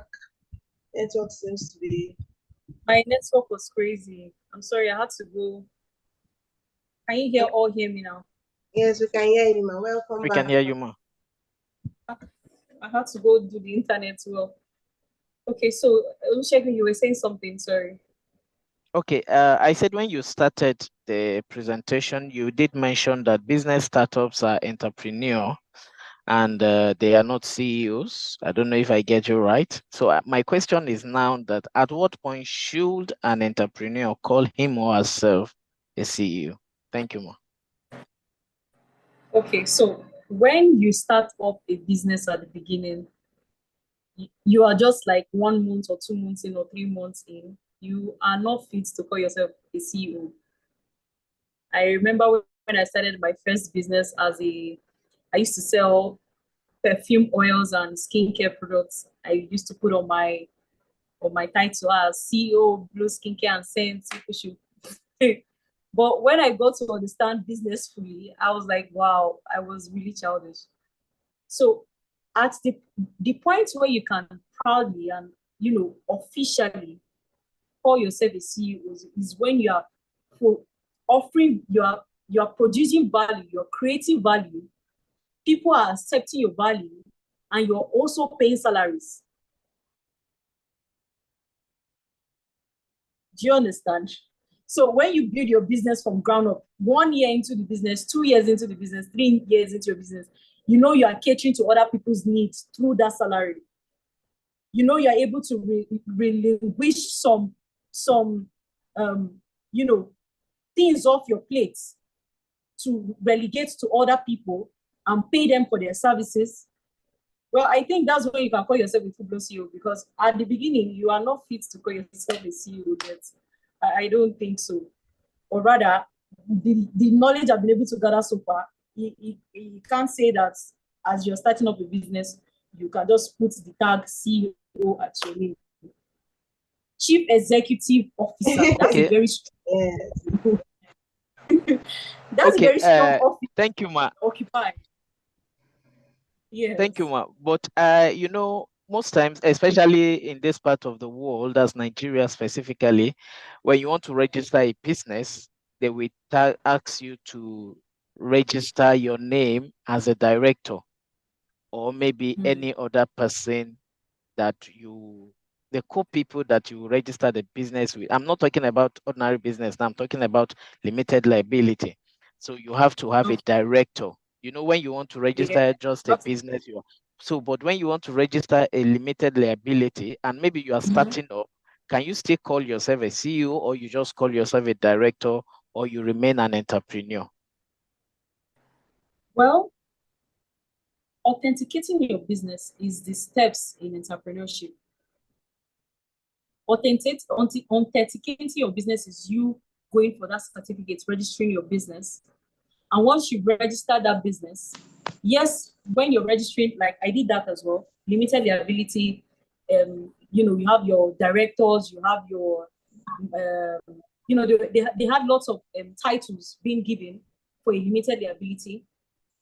But you are still an entrepreneur, for all I can say, as far as you're just starting that business. Yes, you can call yourself a managing director, but a CEO, a managing director, is different from a CEO. I don't know if you understand what I'm trying to say. Yes, ma'am. Chief Executive Officer is different from managing director. Okay, so when you register your business as a limited liability, of course there are many criteria and titles that is being given there, but you are still an entrepreneur at the beginning, at the onset, until you are able to build that business and that business is able to create value, and that value is being communicated to other people and you don't have to convince them, right? The value is being perceived. The value is being recognized immediately. They use your product, immediately they hear your name, they say, no, these guys, I know them. They are catering to a lot of people, to a lot of services, and you are paying salaries. If you're not paying salaries, no, we are still growing. We're still growing. Mr. Olusegun, you can stay with managing director first. Yeah, coming, we will still come up to the CEO. Thank you, ma. We have Mr. Oladosu Benga. Over to you, sir. Can you please turn on your camera also so that we can see you?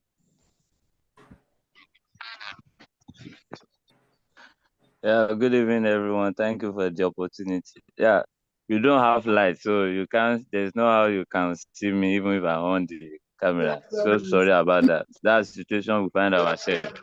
Okay.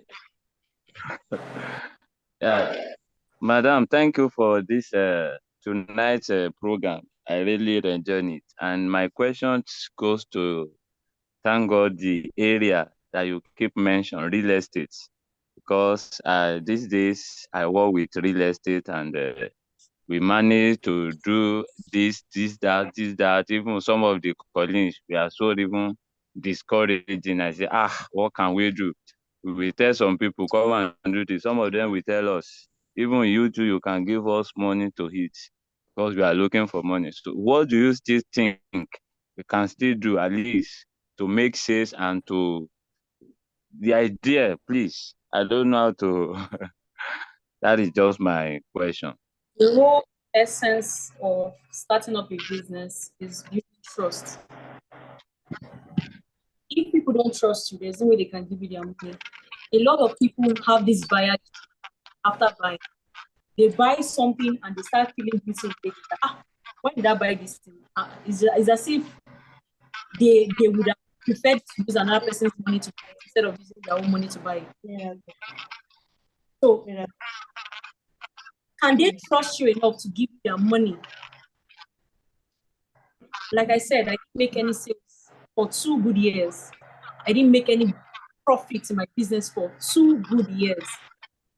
Now, if it's one that doesn't have perseverance and patience in this business of vision, you would have given up, you would have switched your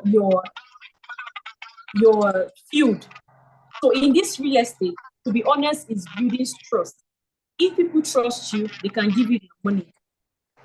And they can give you their money, and even if they feel bad, they will not come back to you and say I want a refund, because they know that what they are buying from you is something they actually need. So like I said earlier, people buy from 2 desires, pain, and people buy from for 2 reasons: to ease their pain or to fulfill their desire. To ease their pain or fulfill their desire. So in real estate, it is not as easy as it is said, but it is possible. If you get people to trust you, you go out to do your prospecting. You're in real estate, you understand what I mean? You will talk to a lot of people and you will get tired. You will talk to people and it will look like nobody's even listening to what you're saying. So it's all based on how well you can tell people, hey, you can trust me to handle your business. You can trust me to provide a good service to you. So to get more sales is to build more rapports. Rapports, RAPPORT. Building rapports. When you meet someone, how fast can you communicate your product to that person? How many minutes would it take for you to communicate your product to that person? It's called elevator speech. There's this question that when you meet, let's say you meet Dangote in an elevator, what is the first 5 seconds? In the first 5 seconds, what is that thing that will come out of your mouth and will make him look at you and say, I want to hear more? You build your opening statement, you build your presentation, you build your reports.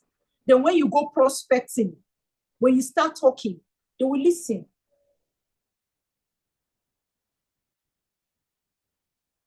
They will listen. And after you're done talking, they will ask you questions to test whether you know what you are saying. So knowledge, zeal without knowledge is start to pull you. Knowledge plays a very big role in selling. You have to be able to, even in your sleep, they wake you up, you'll be able to tell them about your products. So in this real estate, it's aggressive. You have to be aggressive. You have to really want something in order for it to come. Because this real estate industry, I mean, Bros, I know you, Mr. Benga, I know you can understand what I mean by that. I think it was Mr. Benga, right, that said that. Mr. Oladosu. Yes. Yes, I'm with you, man. Yes, so I believe you understand what I mean. It is a struggle, so it means that you need to put in extra effort, way extra than you think. I've been able to answer you. Yeah, yes. Thank you very much, man. God will help us. Amen. Yeah. Thank you very much, sir. Thank you very much, Ma. Thank you. You know, you've really impacted us tonight. And I want to confirm, hope we don't have any other questions. Do we still have questions from anybody? Questions. Yes, I do have a question. Okay. My question in relation to what Mrs. Vivian, managing director is different from a CEO. Somehow I need more in that, and the reason why I'm saying that is because some time ago I was in a team, and in that team I was the COO, that's the chief organizing officer of the team. And somehow it was more like at that point I became confused. It was a volunteer work though, but when I became the chief organizing officer, I could not really say what happened, but I didn't know what to do again. I had to opt out from the group. So Ma, please, I want you to really explain this. Like, I don't know if I'm what I want to say, but do you understand? I didn't even get your question. Like, there's this noise. Okay, Mike. Can you just explain the difference between a COO and that's Chief Organizing Officer and CEO? Yeah. Okay.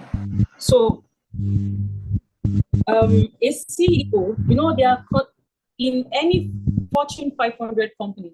There's a way that they organize structures. Those are structures in a business term. Like when you've fully grown your business, you need to have branches that will handle things. Like I said, there's a 80-20 principle. You handle 20%, you designate 80%. So a COO is someone you can send in your place if you're not around. Someone that you can trust to handle that same business and understands your vision. Someone that has stayed with you long enough with that vision and understand it and can easily communicate it to other people. I don't know if you understand. Someone that would be able to stand in your place when you're not there. A CEO is, okay, let's use the banking system. Now, I don't know much about the banking system, but I know they get to appoint CEOs, you know, from the long working staffs. If you work to them for a long time and you've made tremendous impact in that business, there's a way you get promoted to CEO. That means major decisions being taking place in that business must definitely pass through your table. It must be vetted by you before anyone else. Your opinion matters more than any other person in that business, in that organization. Okay? So not as if, of course, they are stakeholders, but a CEO and a CEO are people who work together, and a COO can represent a CEO, but a CEO cannot represent a CEO. Everybody has their own specialization. Everybody has their own where they function. Okay? Was that enough? Yes, Ma, I understand. Thank you very much, Ma.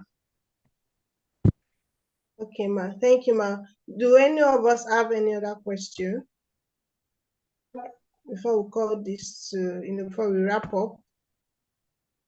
Any other questions? Someone wrote something in the chat box. Okay, Ma. Let me see.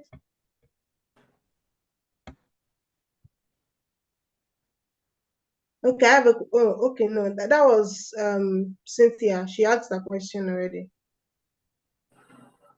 There's a new message. Okay, the person said, Thank you so much, Mark, for tonight. Thank you so much. I've really been desiring to start up something, a business, but with really no idea. But I knew within me that I want to start a business. Thank you so much. I didn't just want to start anything without adequate knowledge. I'm very interested in interior decoration and catering. It is good. It is a good field. It's a good niche. A lot of people are building houses. A lot of people are buying houses. A lot of people want someone that can decorate and, you know, furnish their house in a very good taste. So it's a very good industry. Just find out more about that industry. Okay, find out more about it. Catering, it is good. A lot of people are doing parties, but this one, he said interior decoration and catering. You have to pick one to specialize in first, for people to get to know you with one thing first. Then before you start to diversify, diversification is good, but make sure you're a master of one first before you start diversifying.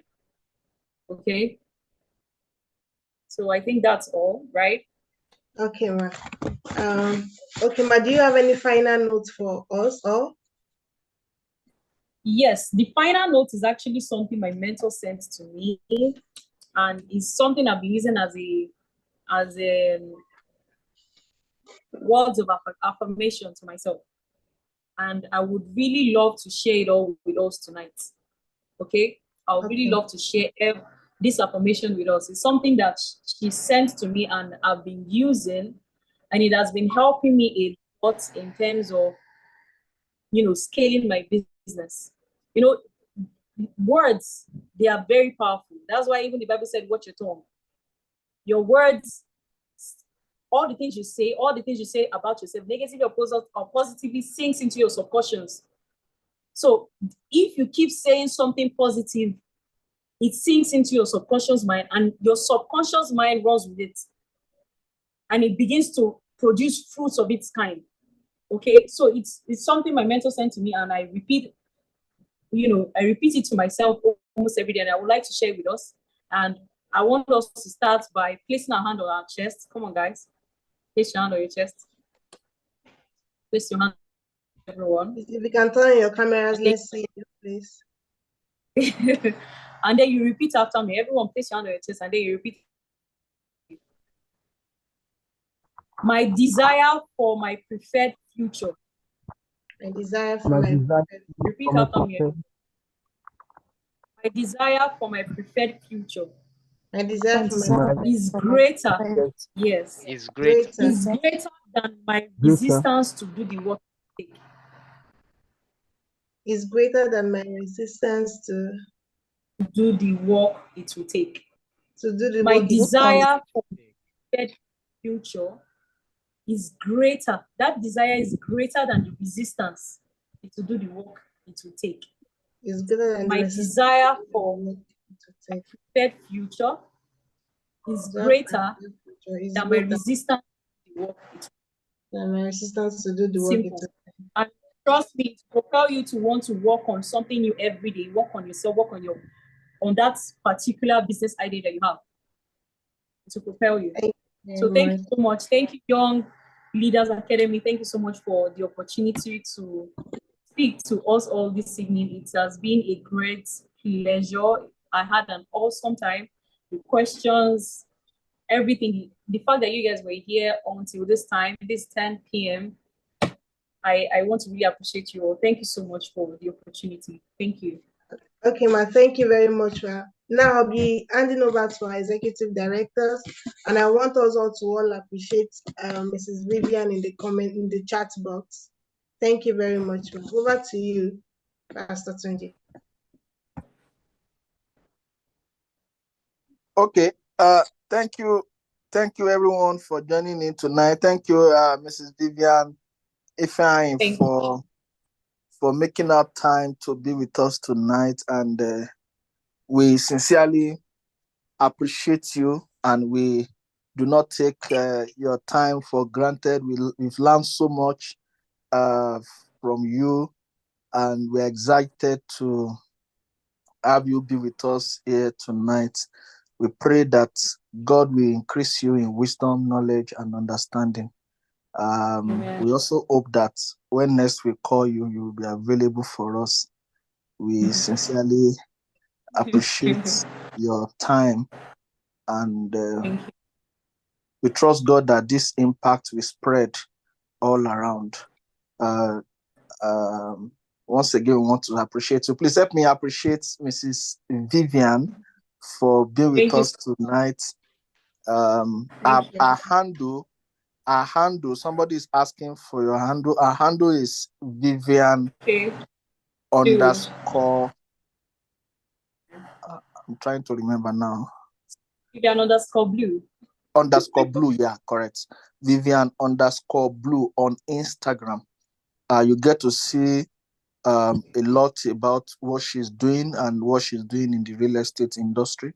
You get to see some of the properties she's running with and a lot of other things. They are just Vivian underscore blue on Instagram, so you can connect with thank you so much once again. We appreciate you, and we want to say a very big thank you to you for being a part of us at the Young Leaders Academy.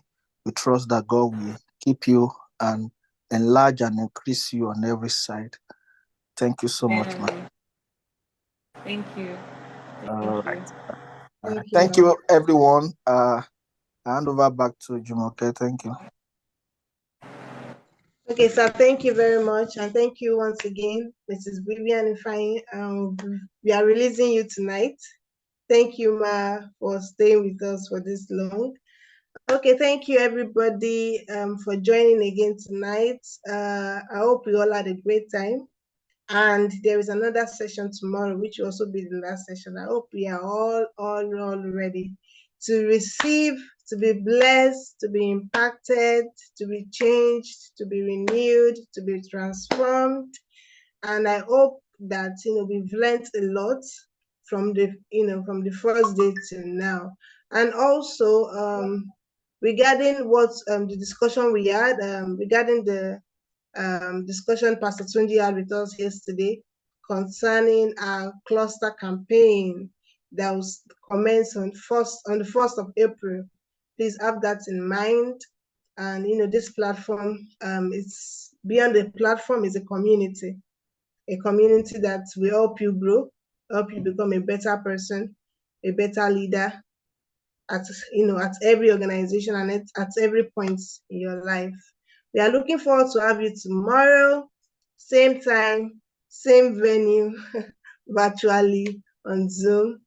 Have a great night. Thank you very much. Bye. Thank you very much. Thank you, Jumoke. Thank you, everyone. Thank you, everyone. Have a good night. Thank you. Bye. Thank you, Mrs. Vivian. Have a good night. Thank you. Thank you.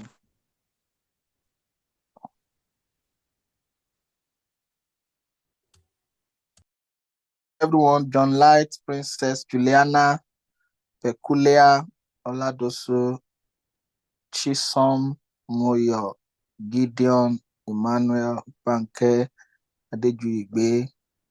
Thank you, everyone. Have a good night. Have a good night, sir. Yeah, good night.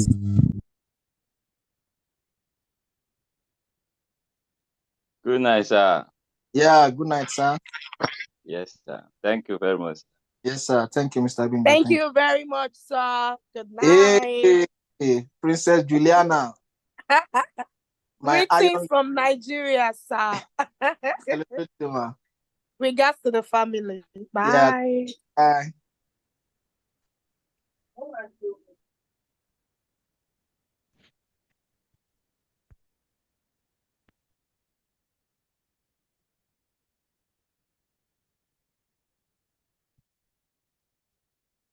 Jumoke, are you still here?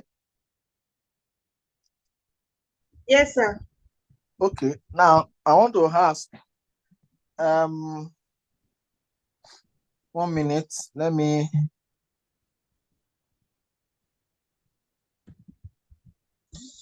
see that it's only me and you that is here, so that. Okay, sir. I think John Light is still here. Okay. Yes, I'm taking him out now. Okay, now is it possible to have the arrest time at law Lobishe?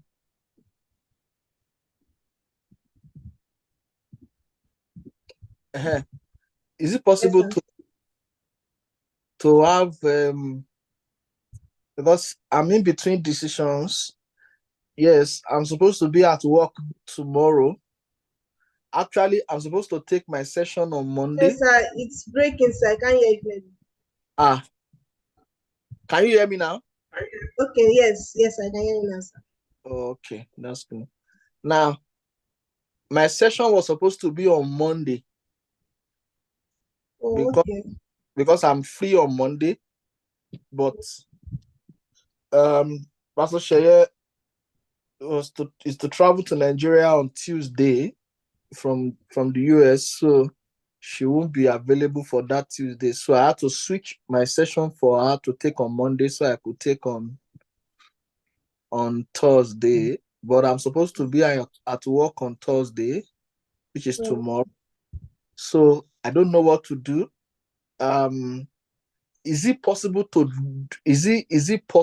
record my session and play it on Zoom? Well, it's possible, but I just feel it won't be engaging the way it's supposed to be. Hello, sir. Can you hear me, sir? I can hear you. Okay, sir. I just feel we can actually play a video, yes, but I just feel it's not going to be as engaging as it's supposed to be.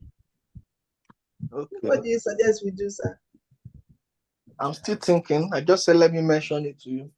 I wanted to do a recording overnight, and then we play it while I'm there. I'll be there. I will also be watching live. Then, when it is time for question and answer, I will already be back home from work. Like now, I'm already back home. All along, I've been at work. Okay. Yes, all along that we started. How long are you looking at, sir, for the video? How many hours? How many minutes? For the recording? Yes. Maybe 45 minutes. Then when we are done watching, we will go back to breakout session. I will give direction on breakout session in that video. And then, but only that I don't know how it will be played on Zoom. It's just like sharing the screen. Like sharing normally. Yeah, just sharing the screen. Can we try it now? Okay, that's what I'm trying to say.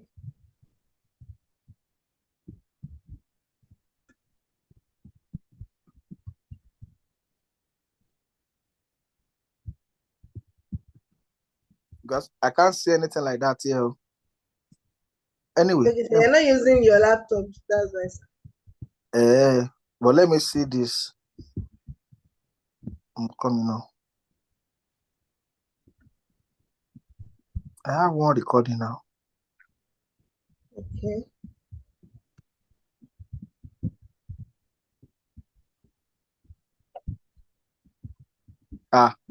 The thing did not see my videos. Okay, sir. Shall I share it with me? Maybe because I'm not using my. Yes, you're not using your laptop, so you might not be able to share your screen. It's giving me share now. Yes, there should be, but you will not be able to, sir. Yeah. This is serious. So it's only seeing my photos. It's not even seeing anything like video. Okay, maybe I will find a way before it is time. Okay, sir, if it's possible, because like I just feel to be more engaging, and you tend to know how people are flowing in session. Yeah, that's true. Except you want us to explore YouTube. How? Like not exploring, we can just go ahead to upload the video on YouTube and they keep watching. So that we just direct everybody to YouTube. Yes, but I don't think instead of that's, Zoom. yes, that's like another option. Then they can now um pin down their questions, write down their questions, and I don't know, maybe you can. But on YouTube, I'm not sure if we can go live on YouTube. You can go live on YouTube. We're live today. Yes. What I mean by that is Going live, like being able to play a video. yes, there's a way they do YouTube that it will go live and it will be as if I am the one speaking live. Meanwhile, it is recorded. I don't know if our YouTube is enabled to do such. I'm not sure. I don't really have that information.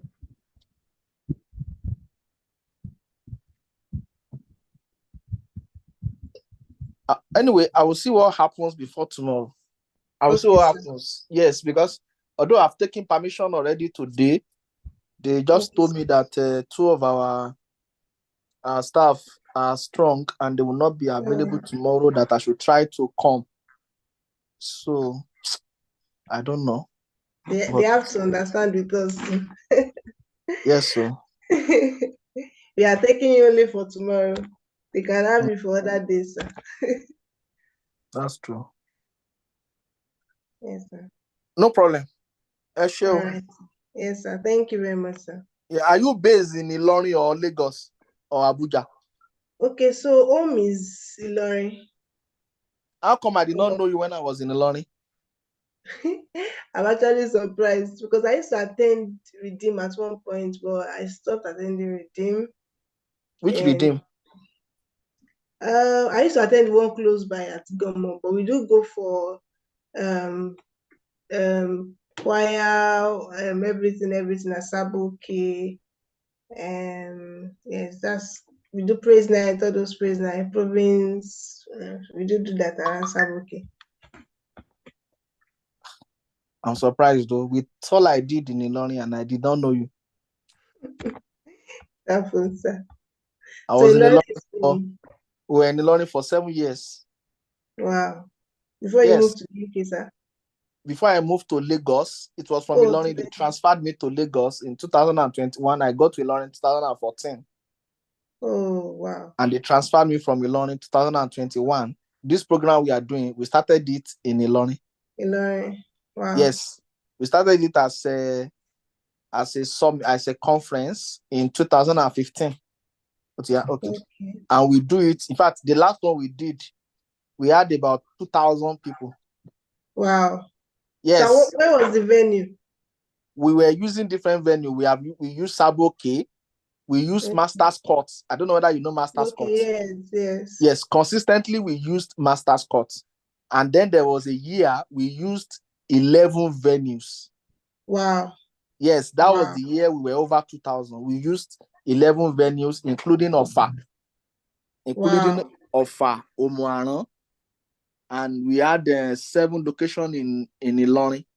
Wow, It that's huge. was a massive program. Yes. And then it was in 2020 that we started YLA. Okay. Yes, it was YLS. Okay. Yes, it was YLS. YLS is Young Leaders Summit.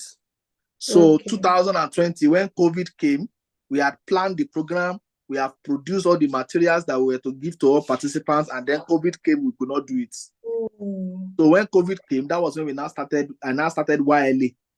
Okay. Yes, that's like the virtual. Yes, to make it virtual only. And we had, the one we did during COVID was very, very interesting because we had about 600 people that registered for BLC. Wow, online? Yeah. Online, yes. Everybody was at home. Yes. Everybody was at home. Yes. Wow. And then when we did the ALC, we had, I think, 120 people in different locations. We even produced data for them. Wow. And we sent it to them in their locations. Some in Kano. Look at the gutter. Okay. We customized everybody's name.